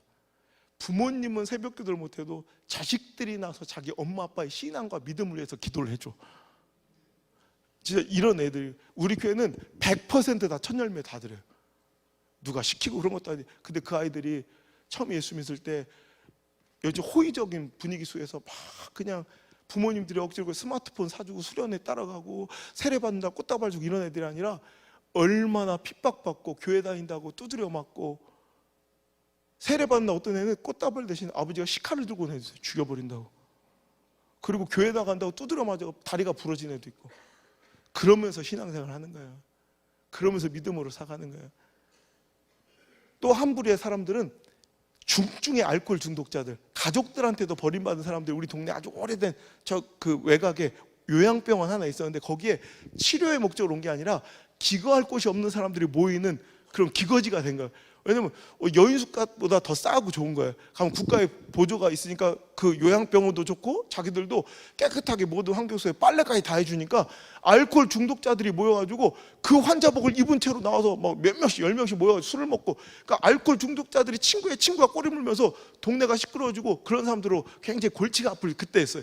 제가 그래 저분들은 나를 상대해 주니까 그분들을 제가 복음을 전하면서 그 알코올 중독자 오죽했으면 가족이 버렸겠어요. 오죽했으면 아버지를 버리고 남편을 버렸겠어. 오죽 힘들었으면. 근데 제가 그런 분들을 30명 넘게 모시고 섬기기 시작했어요. 진짜 다시 하라면 할 수 있을까 싶을 정도로 그분들 섬기면서 맨날 두드려 맞는 게 이래요. 술 취하면 어디 분노를 풀 데가 없으면 저한테 밤새도록 쌍욕을 하고 두드려 패고 침을 뱉고, 근데 그거보다 더 힘든 게 잠을 못 자는 게 너무 힘들어요. 밤새도록 술주정 한두 명도 아니니까 어떤 데는 막 두드려 맞으면서 이렇게 졸아. 아침이 됩니다. 그러면 그 술 취한 사람, 알코올 중독자들 진짜 술만 안 먹으면 천사요. 그런 얘기 많이 들어보셨죠? 술 좋아하는 사람 치고 악한 사람 못 봤다. 뭐 그런 얘기를 꼭 지들끼리 모여서 그러대. 자기들 덕담처럼 한잔하면서 자기들끼리 꼭 칭찬하고 그러더라. 난 근데 그 말을 믿어. 진짜 착해. 술만 안 드시면 그 아직도 김태형이라는 성도가 생각나는데 그 알코올 중독자 지금 다 이제 천국 가셨지만 맨날 아침마다 오는 거예요. 학교 선생님이었는데 완전 술 때문에 인생이 완전히 파산돼서 가족들한테도 버림받고 직장도 잃고 완전 알코올 중독에 완전히 진짜 인생의 막장에 다다랐을 때 저를 만났는데 술만 안 드시면 천사예요. 막 너무 수줍고 기도 얼마나고 막 진짜 막 말도 제대로 못 하시는 분이 술만 먹으면 막 밤새도록 저를 막 때리는 거예요. 얼마나 거칠어지고 얼마나 폭력적인데, 근데 아침만 되면 그분이 또 찾아와. 자기가 다 생각나니까 전도사님 미안합니다. 용서하이소. 나 같은 쓰레기가 빨리 죽어야 우리 전도사님 하루라도 편히 살 텐데. 그러면서 그게 무슨 말이에요 성도님, 죽긴 왜 죽어. 우리 술 끊고 건강해져서 행복하게 천국할 때까지 오래 삽시다. 그러고 끌어안고 맨날 우는 거야. 아침마다 이게 일과예요.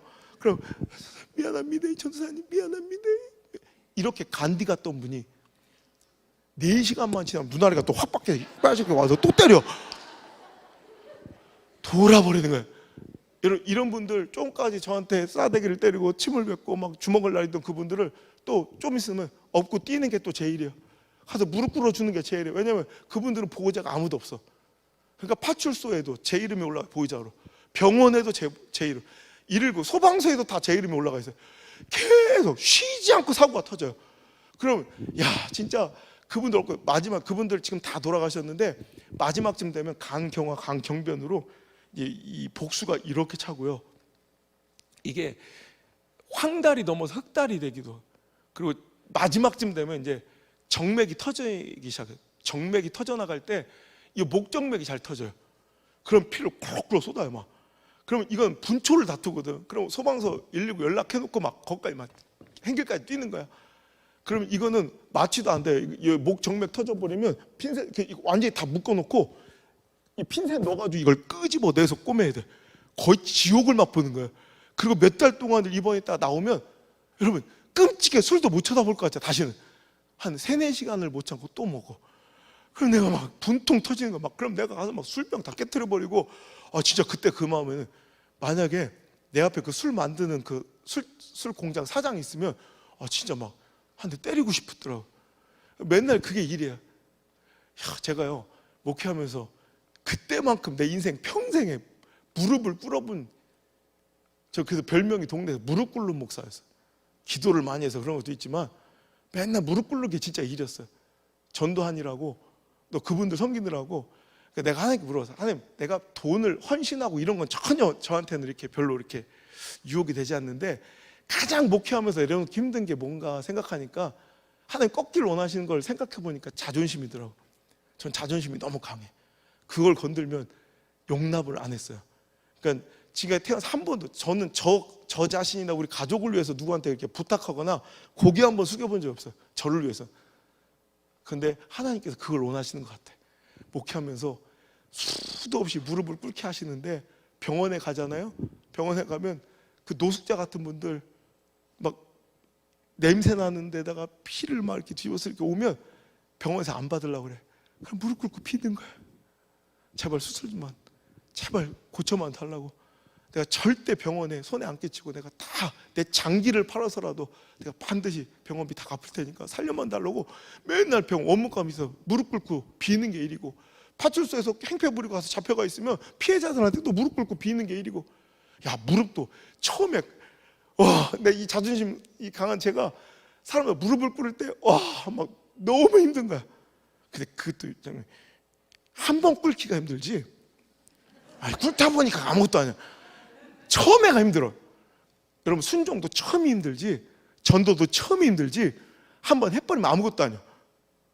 지금은요, 한 번 하다 보니까 버릇이 돼서 지금 500원만 줘도 꿇어. 1,000원만 주셔. 내가 2번 꿇을게. 내가 잔돈이 없어서 그래요. 500원만 줘도 꿇어내. 맨날 무릎 꿇는 게 이래요. 맨날. 제가 한 번 홍어에 중독된 적이 있어요. 내가 태어나서 홍어를 먹을 일이 없잖아요. 그런데 내가 여기 2012년도 여기 광주에 이제 한 대형 교회들 중심으로 막 집회를 이렇게 연합으로 장경동 목사님, 김문 목사님 저 이렇게 해가지고 막 이렇게 집회를 했던 적이 있어. 근데 장경동 목사님이 그 아세요? 자기가 딱 하루밖에 안 남았다, 인생이. 오셨다며, 장경 목사님 얼마 전에, 그죠? 장 목사님 그 얘기 하시던가? 자기가 딱 하루밖에 안 남아 새끼를 먹고 죽어야 된다. 그 얘기 안 하세요? 그러면 자기가 이제 먹을 때가 있어. 뭐 대구의 안압지, 수원의 고구려, 그리고 여기 광주의 홍안회라고. 알아요? 몰라요? 홍안회 몰라요? 원래 광주 사람들이 자기들 더 몰라.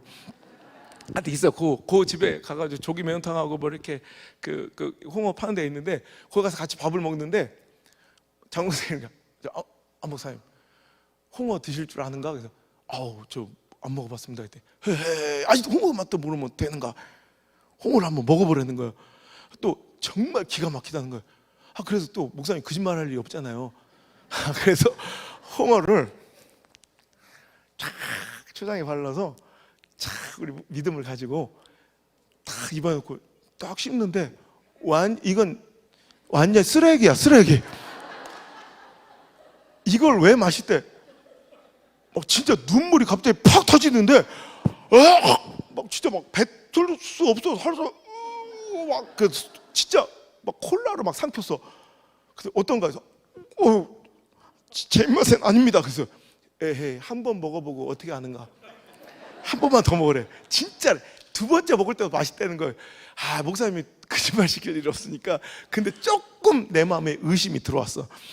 그래서 콜라를 이빠이 딱 준비를 해놓고, 그리고 초장을 완전히 코팅을 하는 거예요. 이제 최대한 내 혓바닥에 홍어 자체가 안 닿도록 완벽하게 코팅을 초장으로 발랐어. 그리고 고기와 김치로 완전히 다 싸매서 최대한 얘가 내 입이나 이빨이나 혓바닥에 안 닿게. 그리고 조심스럽게 한번 씹었는데 여전히 차라리 시궁창 국물을 떠먹는 게 낫겠어. 죽는 줄 알아. 그래서 막 콜라로 막 허겁지겁 생겼네. 근데 희한한 게요, 그렇게 2점 먹었을 뿐인데 일주일 내내 내 콧구멍에서 홍어 냄새가 가시질 않아. 죽는 줄 알았어, 진짜. 근데 그 다음에 목포 집회였는데, 목포에 거기 뭐 신안 밖에 호텔에 그 한정식을 그 다음 주 집회가 갔는데, 그 형님, 목사님 뭐 드시고 싶은 거 생각나는 거 없냐? 생각나는 음식 하니까 홍어가 생각이 나는 거야. 일주일 내내 콧구멍에 그 냄새가 배 있으니까. 그래서 홍어를 좋아하세요? 그래. 좋아하는 건 아닌데 생각은 난다고. 그래서 또 한 번 거기서 도전을 해봤는데 딱 거기서 조심스럽게 먹었는데 여전히 시궁창이야. 못 먹겠어. 근데 그 다음에 전주 집회에서 그 다음 주에 전주에서 목사님 뭐 생각나는 거 홍어가 생각난다고. 이 홍어 냄새가 한 달 동안 안 떠나는 거예요, 콧구멍에서. 근데 거기서 홍어 약간 덜 삭힌 걸 이렇게 하여튼 주신 거예요. 먹었는데 그때부터 이상하게 맛있는 거예요. 한 번 홍어에 제가 그 매력에 빠져가지고 홍어를 일주일이면 막 4번, 5번을 먹는 거야. 이제 나중에 중독되니까 웬만한 홍어는 홍어도 아니야. 네, 여기 통화주 영산포 있죠. 중학교에 거기 제가 4번인가 집회 가는데 거기 가면 홍어 1번지 막 가가지고 막 하드코어 있죠. 완전 막 이런 걸 막 쑤셔 넣어야 이제 홍어구나 싶을 정도로. 근데 한번 전주에 갔다가 그 장로님들하고 이렇게 거기서 통합식인데 노회장 하셨던 분이 같이 밥을 먹다가 그래서 에이 이거 뭐 홍어가 뭐 이래 덜 삭혀. 그러니까 전주에서 아유 그냥 토백인 그 장로님이 이제 뭔가 자존심이 상한 거예요. 야, 저 충청도 놈이 와서 경상도 놈이 와서 아니 홍어가 덜 삭혀졌다 그러니까 자기가 아는 한 가장 센 놈을 찾은 거예요. 그 덕진구청인가 그 뒤에 가보면 차에서 내리자마자 그 문을 닫아야 될 정도로 그 동네 전체에 막 냄새를 가득히 풍기는 유명한 홍어 애탕집이 있어요. 유명해요. 거기 가면 내리면 그 동네 전체가 그 집 때문에 홍어 냄새로 가득 차. 거기는 웬만한 사람이 들어가지도 못해. 웬만한 그 비유학하고 그런 사람 들어왔다가 옥 나가버릴 정도로 그때 저랑 같이 갔던 부교육자들은 다 도저히 못 들어가고 홈플러스 가서 돈가스 먹고 저랑 담임 목사님이랑 그 장로님 수석 장로님을 같이 이렇게 들어간 거예요. 거기는 메뉴도 간단해. 딱 할머니가 물어봐. 센 놈, 약한 놈. 딱 둘 중에 두밖에 없어. 뭘 드실래요? 이런 것도 아니에요. 자, 센 놈, 약한 놈. 약한 놈, 약한 놈. 센 놈. 나 태어나서 처음으로 내 정수리에서 김이 나는 걸 처음 봤어. 진짜 먹는데 정수리 김이 나. 제가 거기 한옥마을에 있는 그 리베라 호텔 지금 이름이 바뀌었는데 거기서 제가 항상 이제 하도 많이 머무니까 그 총 지배인이 항상 제 방이 따로 있었거든요. 그 주는 방이. 그 방을 지배인님이 그러는데 목사님 가시고 나서 한 달 동안 투숙객을 못 받았대. 그 냄새가 그날 입었던 옷을 그냥 통째로 버렸어요. 아무리 빨아도 냄새가 안 가셔요. 그 정도로 이제 홍어를 사랑하게 된 거예요. 그래서 저는 이 맛을 알았으니까 내 사랑하는 부교육자들한테 이 맛을 알게 해주고 싶은 거예요. 우리 부교육자들이 같이 수행을 오면 야 이게 비싼 걸 막 빨리 먹어. 한번 먹어. 목사님 차라리 순교를 하겠습니다. 막 이래. 야 그럼 난 너무 막 애석하고 아까운 거야. 야 이거 몇십만 원짜리인데 이거 빨리 먹어라. 난 좋은 걸 아니까 맛있는 걸 아니까 어떻게든 그 맛을 알려주고 먹이고 싶은데 그들한테는 이게 거의 죽을 만큼 싫은 것이 될 수도 있다는 거예요. 저는 지금 내 돈으로도 홍어를 몇십만 원짜리 사 먹을 정도로 이제 홍어를 즐기는 사람이 된 거예요. 왜? 그 맛을 알았으니까. 여러분 제가 이 말씀을 갑자기 성령님의 감동으로 그냥 갑자기 해드린 이유는 순종이 딱 그런 것 같아. 전도가 딱 그런 것 같아. 선교가 딱 그래요. 이거 굉장히 부담스러워요. 마치 홍어처럼 굉장히 거북하고 내가 받아들이기 너무 힘든 이런 상대인데 처음에 그 힘듦을 이기고 먹기만 하잖아요. 그럼 그 맛에 중독되어 내가 손을 발발 떨면서 내가 스스로 찾아 먹는 애호 음식이 될 수도 있는 것처럼 오늘도 여러분 이번 집회활동에 순종하는 맛을, 헌신하는 맛을, 전도하는 그 맛을 꼭 깨닫는 시간 되시길 바라서 이제 그것을 거부하고 그 맛도 모르고 차라리 죽기를 청하는 우리 부교육자들이 아니라 여러분 이제 그 맛에 중독되어 내가 어떤 헌신을 대가를 지불해도 좋을 만큼 그 가치를 아는 여러분 전도의 중독자, 헌신의 중독자, 순종의 중독자가 되시길 주님 축복합니다. 그 맛만 알면 기가 막히잖아요, 그죠?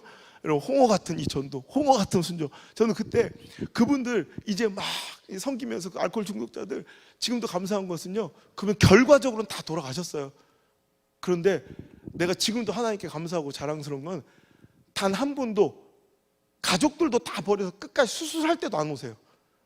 어떤 데는 좀 큰 수술, 췌장부터 위까지 다 잘라내야 되는 수술에는 꼭 그 가족 동의서를 받아와야 되는데 동의서도 안 짜줘요. 내가 일주일 동안을 그 가족들 쫓아내서 도장만 찍어달라. 내 모든 병원비하고 내가 간호할 테니까. 그때 그분들은 차라리 그분이 죽는 걸 원하는 가족들도 있어요. 이 위장, 췌장 다 잘라내면 아시죠? 이게 다시 회복될 때까지는 조금 소량의 미음 죽을 7끼 8끼를 아침부터 저녁까지 계속 조금씩 7끼 8끼를 챙겨줘야 돼. 그거 누가 할 거냐? 네가 할 거냐? 그래 저한테. 제가 하겠습니다. 그래서 그분들 돌아가실 때까지 제가 다 섬겼어요. 한 분도 수술 못 받고 돌아가신 분이 아무도 없어요. 다 수술 받고 다 치료할 것 해봤는데 더 이상 안 돼서 돌아가셨지, 허망하게 치료 못 받고 가신 분이 없고요. 또 그분들 병원비, 제가 그 경영난으로 몇 해 전에 문을 닫았건 그 병원이, 병원 문 닫기 전에 제가 진짜 약속대로 모든 외상과 병원비 내가 다 갚았어. 그게 저한테는 가장 행복한 기억이에요. 근데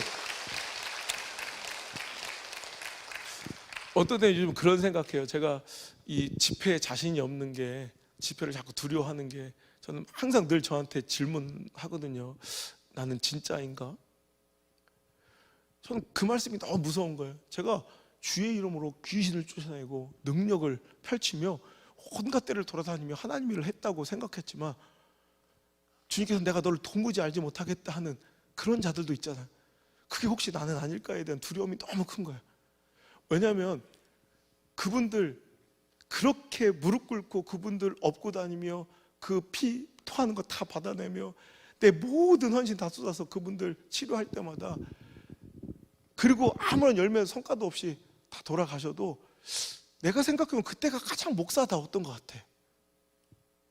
지금은 저를 목사님이라고 알아봐주는 사람들이 그때보다 뭐 10,000배? 10만 배도 더 많아진 것 같아. 외국을 나가도 알아보는 분들이 계시고, 아까 목사님이 좀 불편할 것 같다고 사는 게, 나는 누군지 모르는데 그분들은 목사를 아는 때가 있지 않냐고. 근데 맞아, 얼마 전에도 여수에 갔다가 느낌이 좀 쎄하더라고. 수영장에 내가 쉬러 갔는데 느낌이 약간 이상한데 하루를 그냥 지냈어. 그 다음날 한 사람이 와서 목사님 인사를 하니까 그 수영장의 절반이 와서 인사를 하더라고. 바스만 입고 있는데. 지난주에도 울릉도 쓰고 갔대. 야, 그래도 울릉도에서는 알아본 사람 없어서 편하다 했더니 마지막 날 대합실에서 우르르 아줌마들이 몰려가지고, 그러니까 좀 약간 지금은 어디가 세계 뭐 어디 나가도 안성 목사님 인사를 해. 수많은 사람 나를 목사님 불러주는데 과연 난 그때보다 10,000배 100,000배 이상 목사답게 살아가고 있는가에 대한 두려움이 있어서 하나님께 맨날 그래. 하나님, 저 이제 그만, 확실한 명령과 신호만 주시면 내가 언제라도 그만두고, 이 화려한 모든 사역 다 그만, 하루아침에도 그만두고, 내가 언제라도 지금 있는 제 목양지도 과하다 하시면 제가 다 내려놓고, 제가 얼마나 설교 준비할 때 책을 많이 읽고 또 공을 쏟는지 이해도 알아주지도 칭찬도 받지 못하는 저 산골이든 섬이든 할머니 할아버지 4-5분 앉아 계신 그분들 보건소 없고 모시고 다니면서 목회하래도 제가 기쁜 마음으로 할 테니까 하나님 명령만 내려주세요, 이렇게 기도하고 있는 것이 지금도 항상 두려운, 내가 초심을 잃지 않고 이 복음의 열정, 그 영혼의 그 가치를 내가 혹시 이 화려함에 취해 잊어버리진 않을까. 그 제가 항상 이 마음을 지키려고 여러 가지 루틴들을 세워놓은 것 중에 하나가, 아까는 제가 강대상에 설 때 꼭 밥 먹지 않고 두려운 마음, 이게 저만의 이 강대상, 이 교회에 대한 제 예의예요. 저만의 영적 루틴이, 저는 알거든요. 이 교회가, 전 와서 알았는데 건축한 지 얼마 안 되셨다면, 근데 교회에 대해서 전 전혀 알지도 못하고 뭐 조사도 안 해보고 목사님 통화도 안 하고 와요. 그런데 내가 아는 건 이거예요. 우리 아버지 엄마 목회하는 거 보니까 어떤 세상의 성전 하나도 그냥 세워진 데는 없대. 큰 교회든 작은 교회든 그 강대상 한 단이 세워질 때는 진짜 우리 믿음의 선배님들과 우리 목사님, 사모님, 우리 장로님, 우리 권사님, 우리 성도님들의 피와 땀이, 눈물과 진액과 고열이 진리기와 발라져야 요 한 단이 세워지고 아름다운 성전이 이 어둠의 땅에 온전하게 세워지는 걸 저는 알기 때문에 저는 아직도 이 강대성이 두려워요. 그래서 제가 첫날, 항상 제가 첫날 첫 시간은 와서 금식하고 와서 요 강대상에 무릎을 꿇는 게, 제가 이 강대상을 너무나 두려워하고 있습니다라는 저만의 의식이에요. 의식. 절대로 이 강대상에 함부로 서지 않겠습니다라는 저의 루틴이고, 밥 안 먹고 엎드리고, 또 제가 새벽에 항상 일찍 일어날 때 20분 먼저 알람을 2개를 더 맞춰놔요. 내가 원래 일어나야 될 시간보다 20분 먼저. 그 시간 뭐냐면 일어나서 항상 호텔에 이제 타월을 끌고 무릎을 꿇고 항상 하나님, 저는 벌어집니다. 하나님, 저는 티끌입니다. 하나님, 저는 쓰레기입니다. 제가 이것을 잊지 않고 있습니다. 주님 떠나가시면 저는 아무것도 아닙니다. 그러니 주님, 저를 버리지 말아주세요. 저를 떠나지 말아주세요. 하고 1,000번 예물을 하루에 10,000원씩 꼭 드리는데, 그 기도 제목은 뭐 내 자식 새끼 잘 되고 우리 교회 붕화 뭐 이런 게 아니라 딱 하나, 그냥 하나님 거두실 때까지 진짜 설교자, 진짜 설교하게 해주세요. 이게 제 기도 제목, 평생. 그래서 매일매일 제가 기도하는 게 이게 저의 습관인데, 이렇게 조심하고 이렇게 두려워하는데도 어느 순간 아까도 얘기했던 것처럼 오만하고 교만한, 하나님의 능력을 의지하지 않고 성령님의 역사가 일어나지 않아도 내가 충분히 능숙하게 잘할 수 있는 이 노련함이 생길 때 너무 무서운 거예요. 그래서 제 별명이 BTS예요. 뭐요 또? 야, 미안, 설명할 때가 좀만 기다려. 욕하지 말고 얘들아. 생방송 도중에 이제 생방송, 특히 이제 라디오 방송 그게 재밌어요. 내일도 이제 광주 극동방송 생방송 이렇게 하기로 했는데, 그때는 PD하고 같이 이렇게 진행하면서 그 피드백을 그대로 다 볼 수 있거든, 모니터로.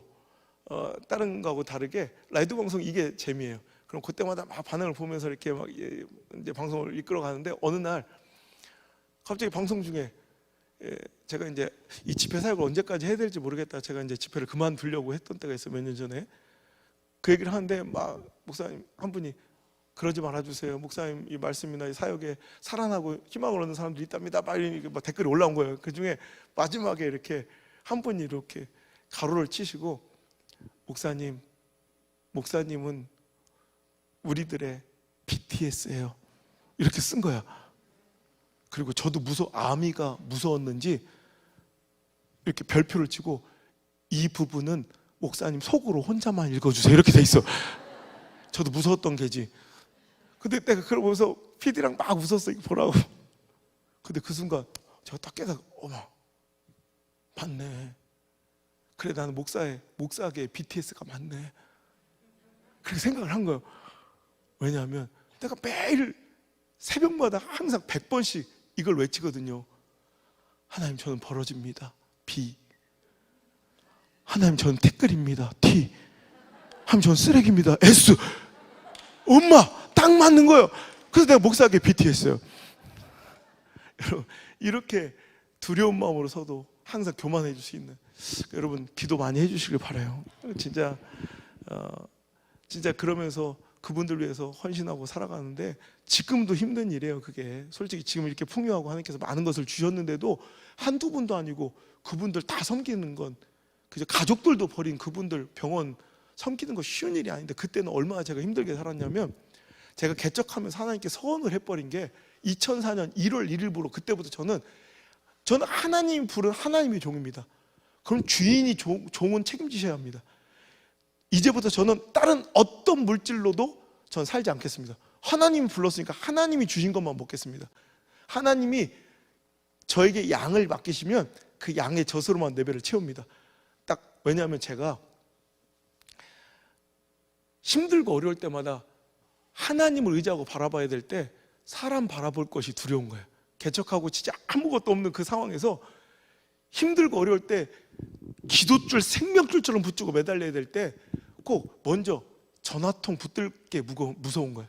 우리 가족들이 또 하나님 은혜로 또 잘 돼가지고 우리 누나하고 여동생 정말 너무너무 잘 됐어요.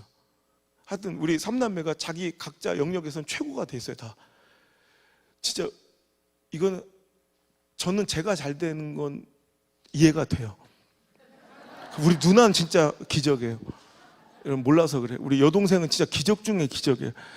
자기들이, 우리 누나하고 여동생의 정체를 몰라서 그러는데, 걔들이 어떤 애들인지 알면 차라리 여러분 홍해가 갈라지는 게 덜 놀랄 수도 있어요. 우리 가족들 잘 모일 수도 없지만 이렇게 한번 모이면 가족끼리 100마디를 나누잖아. 그 중에 80마디가 뭔 줄 알아요? 야, 우리 하나님 진짜 대단하시다. 이게 서로를 보면서 놀래는 거예요.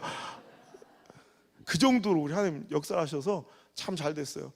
그 두 가정이 11조만 보내도 웬만한 시골교회 자립이 돼요. 그러니까 그게 오히려 더 무서운 거예요. 그래서 하나님, 제가 이제 하나님만 의지하고 살겠습니다.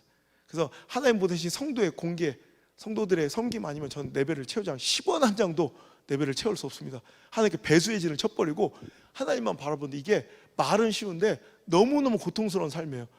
밥 굶기를 밥 먹듯 하는 거예요. 우리 집사람이 26에 저한테 선을 보고 시집을 하는데 피아니스트거든요.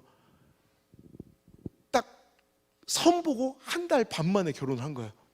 그러니까 2달 전까지 드레스 입고 피아노 치던 여자가 갑자기 개척교회, 성도도 한 명 없는 개척교회 사모가 돼서 밥을 굶기 시작하는 거예요.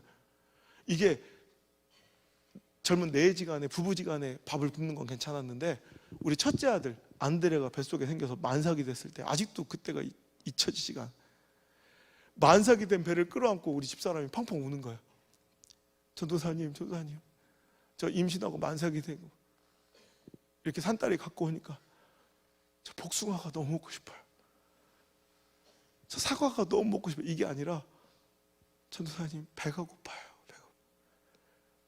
라면이라도 먹고 싶어요. 만삭의 아내가 밥을 굶는 거예요. 어느 날 이상한 소리가 들려서 문을 열어보니까 사역자 남편한테 맨날 우는 모습을 들리는 게, 보이는 게 미안했던지 저한테 안 들키려고 만삭의 배를 이렇게 끌어안고 그 젊은 아내가 입을 털어놓고 문을 닫아놓고 구석탱이에서 울고 있는 거야. 그 모습 보는데 내가 얼마나 가슴이 아픈지, 그냥 내 자신한테 화가 나서 그냥 문을 팍 닫아버리고 미친 듯이 그냥, 제가 의지하고 뛰어갈 곳이 어딨어. 그래가지고 그냥 강대상에 엎드려서 기도만 하는 거야. 저는 6년 동안 우리 가족들하고 연도 끊고 내 목회지에 못 내려오게 했거든. 내가 하나님만 의지하고 다른 사람 의지하지 않겠다고 강대상에 매달려 하나님께 기도하는데, 하나님, 내가 하나님 살아계신 걸 증거하겠다고 하는데 이게 뭡니까? 원망하고 불평한 게 아니라, 그랬으면 저는 이 자리에 없겠죠. 그날 이상하게 첫 마디가, 강대상의 그 처참한 광경 속에 엎어져서 한 첫 마디가 뭐였냐면, 하나님 사랑합니다 했어요. 하나님 감사합니다. 저를 주의 종으로 불러주시게 사용하셔서 주의 종의 고난을 겪게 하시고, 내가 뭐 사업하다 망한 것도 아니고 뭐 도박하다 망한 것도 아니고, 저는 그때 개척하고 그 다음 해까지도 삼성에서 연락이 계속 왔거든요. 와달라고. 그러니까 제가 자존심이 강한데, 갈 데 없어서 목회하는 게, 할 일 없어서 목회하는 게 아니라 자존심을 세워주셔서 스스로 내려놓고 오게 해주신 것도 감사하고, 또 뱃속에 있는 저 아이는 그때 이거 초음파도 못해, 산부인과를 못 데려가서 돈이 없어서 임신 초기 검사를 하나도 못했어요. 그러니까 애가 성별도 모르는데, 아들인지 딸인지도 모르지만 저 아이가 뱃속부터 주의 종의 가정의 고난을 동참했으니, 이 시대 하나님 크게 어떤 영역이든 하나님 멋지게 크고 존귀하게 하나님 영광 위에 사용해달라고 기도하면서도, 오히려 하나님께 원망이 되는 게 아니라, 하나님 내가 너무너무 하나님 사랑하는데 하나님께 더 드릴 수 있는 게 없는가가 더 궁금한 거예요. 하나님, 내가 하나님 사랑하는데 그 사랑을 더 큰 헌신과 희생으로 표현하고 증거하라면 얼마든지 더 드리고 싶은데, 하나님이 더 잘 아시잖아요. 제가 더 이상 드릴 게 10원 한 장 남지 않은 거, 내 보험도 그때 다 깨서 다 드렸거든. 10원 한 장 드릴 게 없는 거 주님께서 잘 아실 텐데, 하나님 뭘 더 드리면 좋을까? 그 마음에 오히려 기도가 되는 거예요. 그때 딱 생각난 게, 아직도 하나님께 드릴 게 남아있더라고. 내 무릎이 있더라고. 생각해보니까 저는 무릎을 주님께 바치지 않고 무릎이 너무 생생한 거야. 이 무릎으로는 내 승부욕, 내 승리의 희열을 누리는데, 싸움하고 운동하는 데만 쓴 거야. 하나님, 내가 다 드린 줄 알았더니 아직도 바칠 게 남아있네요. 이 무릎마저 내가 하나님께 온전히 드리겠습니다. 그날 밤부터 집에 들어가서 이렇게 발 뻗고 앉아고요. 4년 동안을 그날 저녁부터 강대상에 엎드려서 새벽 낮을까지 기도만 하는, 새벽 기도까지 그냥 엎드려 있는 거예요. 그러니까 이게 문제. 저는 금식을, 제가 어느 날 보니까 2005년도 4월달 5월달 고난주간이 낀, 개척한 지 1년 되는 해 일기장을 발견했는데, 4월달 5월달에 제가 금식한 날이 이렇게 체크가 돼 있더라고. 보니까 60일 중에 40일을 금식을 했더라고. 내가 쌀이 떨어지고 먹을 게 없으면 내가 하루라도 더 금식 기도를 많이 하면 우리 어린 아내가 한 끼라도 더 먹을 수 있으니까. 그렇게 나는 금식이라고 했지만 내 몸은 영양실조 상태였던 거예요. 그리고 32살 때부터 퇴행성 관절이 완전히 골반도 틀어지고, 그래서 제가 약간 짝다리듯이 이렇게 건방져서 그런 게 아니라 그게 이렇게 골반이 틀어져서 그래요. 그리고 골다공증이 심각하게 오고, 그래서 그런 무릎으로 무릎만 꿇는 자세로도 내 체중의 무려 17배가 쏟아져서 연골에 그렇게 안 좋대요. 근데 막 아직 다음 세대를 위해서 영혼을 위해서 기도하면 어디 이 셔츠가 다 뜯어질 정도로 막 손가락이 틀어질 정도로 막 엎드려 밤새도록 기도 팡팡 뛰면서 그때 기도자라도 바쳤어야 되는데 그러면 우리 주치의가 그러는데 내 체중에 무려 80배가 여기로 다 쏟아진 거예요. 그 연골이 다 이제 없어져 버린 거예요. 그 제가 7년도 넘었는데 연골 주사를 이렇게 1년에 3차례씩 맞으면서 겨우 버텼거든. 연골 주사 맞아봤어요? 아마 누님 연골 주사 맞아봤어요? 안 맞았어요. 연골 나이로만 치면 내가 오빠 할 수도 있어. 이렇게 하면서도 그냥 하나님께 헌신할 수 있는 그 삶이 너무너무 기쁜 거예요. 그러니까 우리 집은 밥을 굶으면서도 그분들은 밥 먹이고, 우리 첫째 아들 안드레는요 기저귀를 못 산 거예요. 그 일회용 기저귀가 없어서 천조가리 뜯어서 이렇게 기저귀를 채우고, 우리 집사람 26에 저한테 시집 와서 4년 동안 3남매를 출산하면서 4번의 겨울을 지나는 동안 우리는 보일러 운전 버튼을 한 번도 못 눌러봤어요. 냉골에 살았어요. 냉골에서 입김이 막 나요. 그러면서 그 추운 겨울에 그 똥기저귀 제가 직접 빨면 손가락이 끊어질 것 같아요. 제 지표 차량에 항상 잊지 않고 빼놓고 챙기는 게 이 털신이 있는데, 알래스카 털신 비싼 게 있어요. 저는 이 한 여름에도 그걸 신어요. 왜냐면 여름에도 에어컨을 틀면 몸은 시원해지는데 발가락 손가락이 11월만 되면 이제 또 시작돼요. 동상하고 이 발가락 손가락이 너무 막 아파가지고, 그러니까 맨날 이렇게 강대상에 입을 뒤집고 이렇게 쓰면 이거 발가락만 이렇게 나와가지고 그러면서도 우린 보일러도 못 틀고 기저귀 하나 못 채워주고, 그래서 지금도 그게 한이 돼서 매년 우리 젊은 교육자들, 아기 난 그런 교육자들 교단을 초월해서 뭐 20가정씩 10가정씩 15가지, 지난 성탄절에도 아기용품, 육아용품 150만 원씩 20가정 이렇게 보내주고, 고전에도 20가정. 그럼 하기스 혹은 보행 이런 거, 그 유모차, 그리고 카시트 이런 거, 우리는 엄두도 못 냈던 그런 거 이렇게 보내주는 운동을 해요. 그럼 집사람 그때마다 꼭 울어. 그게 서러워서 우리 애기들 저 하기스를 못 채워줘가지고. 그런데도 그냥 그게 행복한 거예요. 우리 애들은 100일 사진, 돌 사진도 없어요. 그게 사치니까.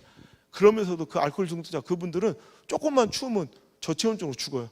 그러니까 그분들 방에는 꼭 보일러 떼드리고, 그분들은 밥 먹이고, 우리 애기들은 산부인과도 못 데려갈 때 그분들은 병원 모시고, 우리 애기는 100일잔치 돌잔치 못하면서 그분들을 치료해주고 수술해드리면서 전심으로 섬기며 그분들 모셨더니 그분들이 1명, 2명 마음을 열고, 그렇게 섬겨도 주일날 예배 한 번 안 드려주던 분들이 1명, 2명 우리 교회 예배를 드리기 시작하는 거예요. 5명, 10명. 그 알코올 중독자들이 이제 나중에 제 진심에 그 마음을 열고, 자기 안에 배에 이내백인 술 냄새가 있어요. 그 미안하니까 막 벅벅벅 씻고 와. 그래도 달큰한 술 냄새가 예배당, 그 쪼mat한 예배당에 칵 차. 그런데 그분들이 와서 이렇게 앉아져 있으니까 너무 감사한 게, 그분들 그리고 나서 1년도 못 견디고 다 돌아가세요. 근데 그분들 세상에서 실패자라고 조롱받고 쓰레기라고 손가락질 당했지만, 그분들 인생 마지막에 역전골처럼, 극장골처럼 예수님 영접하고 천국 환송할 때마다 나 정말 너무너무 감사하고, 진짜 목회자 다음 목회를 그때 했던 것 같아. 그분들도 저를 떠나가서 천국 가시면서 저에게 남기신 마지막 선물이, 그분들이 이렇게 와서 요 조그마한 30평도 안 되는 조그마한 예배당에 15명 이렇게 앉아 있어 주니까 드디어 문이 열렸다가 딱 닫히지가 않아. 앞에 뭐가 앉아 있으니까 생각해보세요. 그 뒤통수만 보면 그 알코올 중독인지 납 중독인지 어떻게 알아? 그러니까 뭐가 이렇게 앉아 있으니까 부담이 없잖아. 그러니까 뒤에 앉아서 이렇게 말씀을 들어주는 거야. 내 소원이 누가 그냥 와서 도망치지 말고 말씀만 들어주면 고맙겠다. 와서 처음에 이렇게 저 부산이나 울산에 큰 교회, 대형 교회로 다니는 분들이 뭘 와가지고 이렇게 말씀을 이렇게 들어, 이렇게 얼마나 우습겠어요. 그 시골 마을에 생계차가 조그만 교회 아주 어린 전도사가 이렇게 말씀을 전하면서 얼마나 웃기겠어요. 그러니까 걷다가 순복음교단은 거기서는 뭐 알아주지도 않으니까 팔짱을 끼고 있어요.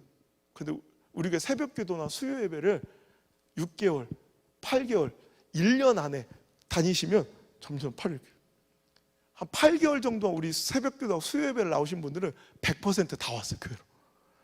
그 우리 울산에 기독교 역사에 나오는 집안도 있고, 4대째, 뭐 5대째 통합측 집안도 계시고, 4대 합동측 집안, 감리교 집안, 목회자 집안, 이런 분들이 한 명 한 명 와가지고, 우리 교회는 문 열면 그냥 마당 아무것도 없는 거예요. 그냥 가보면 가족들 1년 만에 계속 와서 말씀만 새벽기도 들으시다가 은혜를 받고 다 와서 그냥 마당에, 우리는 뭐 응접실도 없고 세신자실도 없고 목양실도 없어요. 문 열면 그냥 마당밖에 없어. 마당에 무릎을 다 꿇으시는 거예요. 전수사님, 말씀 하나 따라왔습니다. 걷어주십시오. 그럼 그냥 못 이긴 척 받아주는 거예요. 안 받을 수는 없잖아.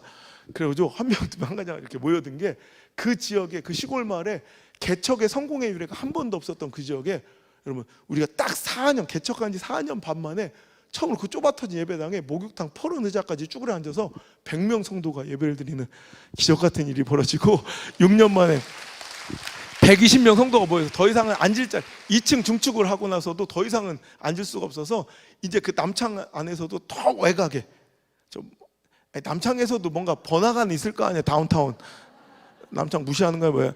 남창에도 중심가가 있으니까 장 서는 데가 있어. 5일장 서는 데.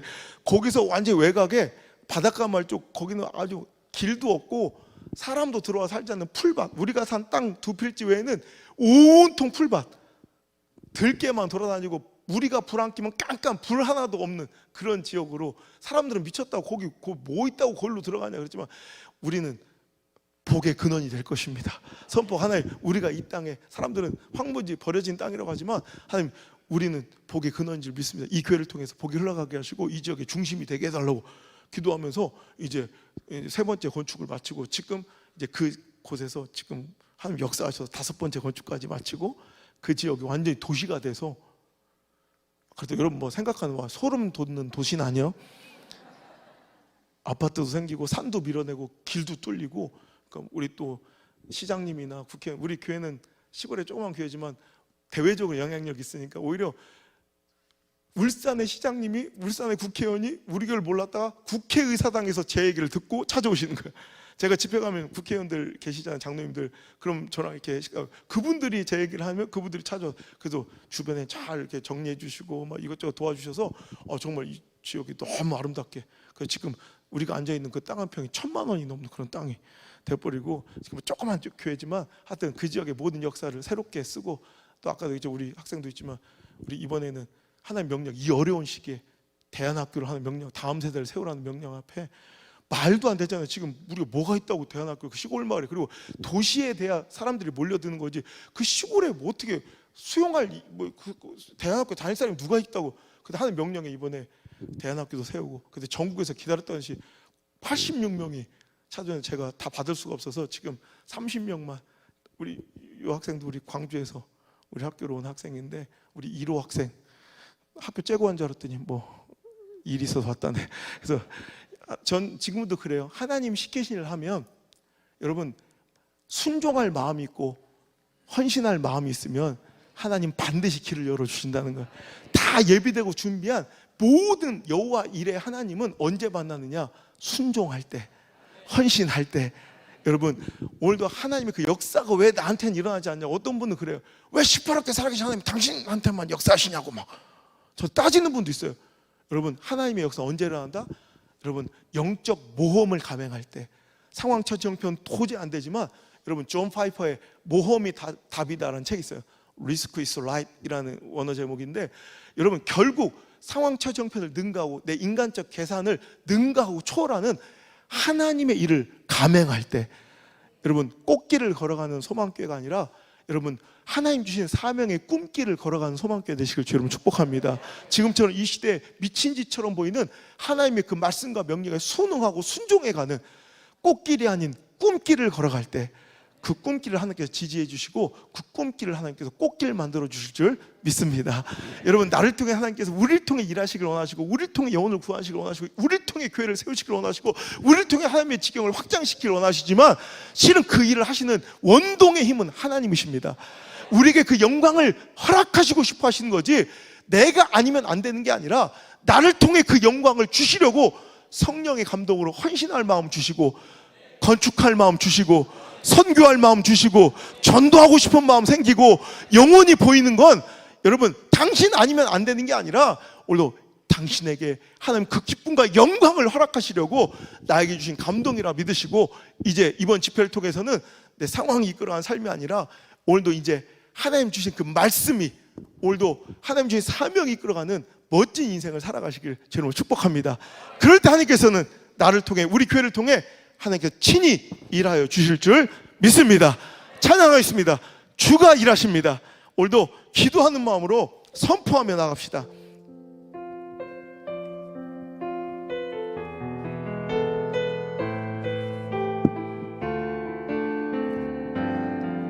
주가 일하시네. 주가 일하시네. 주가 일하시네. 주께 아끼지 않는 자에게 주가 일하시네.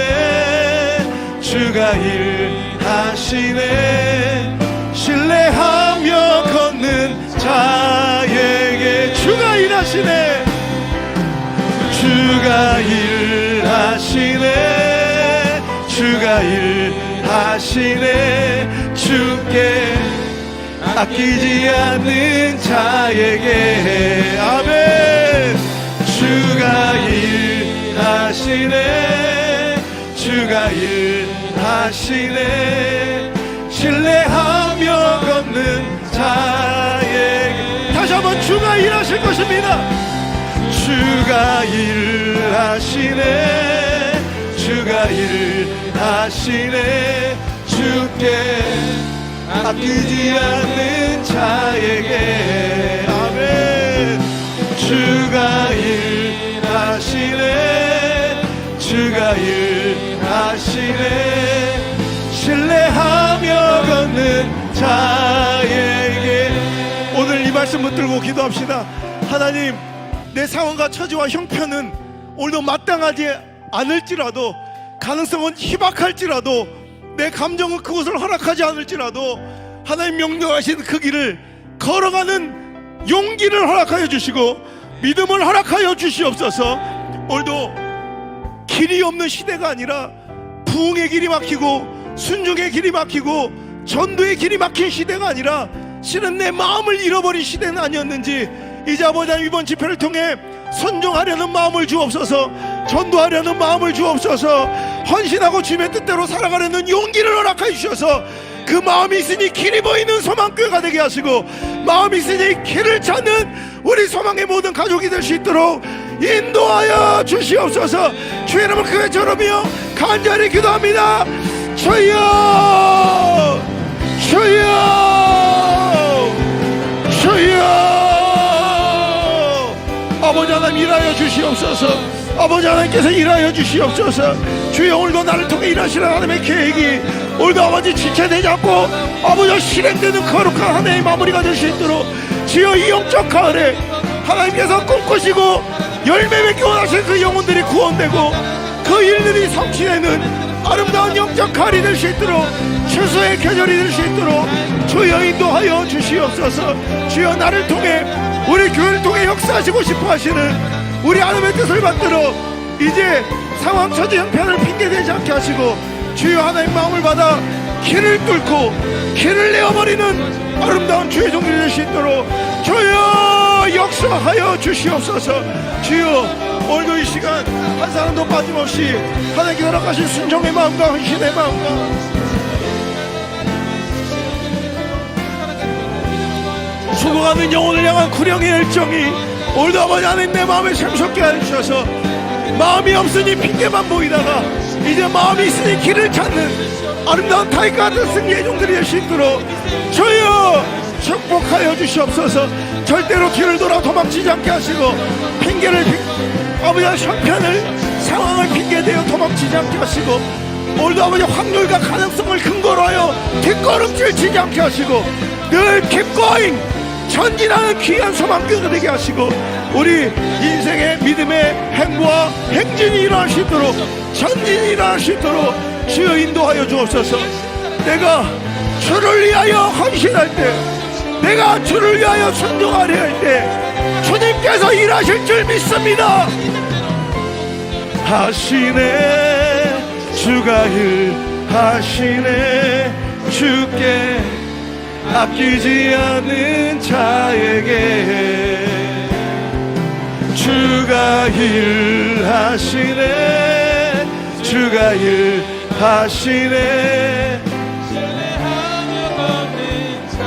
나를 통해서 우리 소망교회를 통해서 주가 일하십니다. 주가 일하시네 주께 아끼지 않는 자에게 주가 일하시네 주가 일하시네 신뢰하며 걷는 자에게 주가 일하시네 주가 일하시네 주께 아끼지 않는 자에게 주가 일하시네 주가 일하시네 신뢰하며 걷는 자에게 마음이 없으니 늘 마땅하지 않은 상황과 처지와 행편이 보였으며 핑계만 보였지만 이제 아버지 하나님 순종하려는 마음 있게 하시고 헌신하려는 마음 있게 하시고 전도하려는 선교하려는 마음 있게 하셔서 남들은 안 된다 못한다 어렵다 힘들다 불가능하다 다 해봤다 절망의 소리를 외치는 이 시대 가운데 우리 소망교회만큼은 핑계를 보는 것이 아니라 길을 보는 믿음의 공동체가 되게 하여 주시고 이 어렵고 힘든 마지막 때에도 하나님 누가 나를 위하여 갈꼬 찾으실 때 주님 왜 걱정하십니까? 우리 소망교회가 여기 있나이다. 아멘. 주여 제가 여기 있나이다. 아멘. 나를 보내 주옵소서. 아멘. 외치면 늘 길을 뚫어내고 길을 만들어가는 아름다운 믿음의 용사들이 다 될 수 있도록 인도하여 주옵소서. 아멘. 내가 하는 것이 아니라 우리가 순종하려 하면 나의 목자 되시고 나의 요새 되시고 산성 되시는 우리 하나님께서 친히 일하실 줄 믿습니다. 아멘. 주님을 신뢰하고 확신하며 오늘도 두려워 떨었던 그 순종의 발걸음, 오늘도 헌신의 발걸음을 내딛는 귀한 집회가, 귀한 결단이 아멘. 오늘 이 시간 될 수 있도록 인도하여 주옵소서. 아멘. 성의 마지막까지 성령 하나님 감동하시는 그 감동을 외면하지 않게 하시고 아멘. 오늘도 하나님의 뜻을 쫓아 헌신하고 순종하고 드리며 하나님의 나라를 이루어드리는 영광을 허락하여 주옵소서. 아멘. 이제는 주 예수 그리스도의 크신 은혜와 내 아버지 하나님의 놀라우신 사랑과 나를 고아처럼 과부처럼 내버려 두지 아니하시고 늘 지키시며 함께 하시는 성령님의 인도하심의 그 따뜻한 손길이 이제 마음이 있음으로 길을 보기 시작한 사랑하는 모든 교우들 머리 위에와 그들의 헌신과 순종과 전도의 발걸음 위에 그 현장마다 이제부터 떠나가지 마시고 영원토록 함께 머무시기를 간절히 또 간절히 축원하옵나이다. 아멘. 아멘.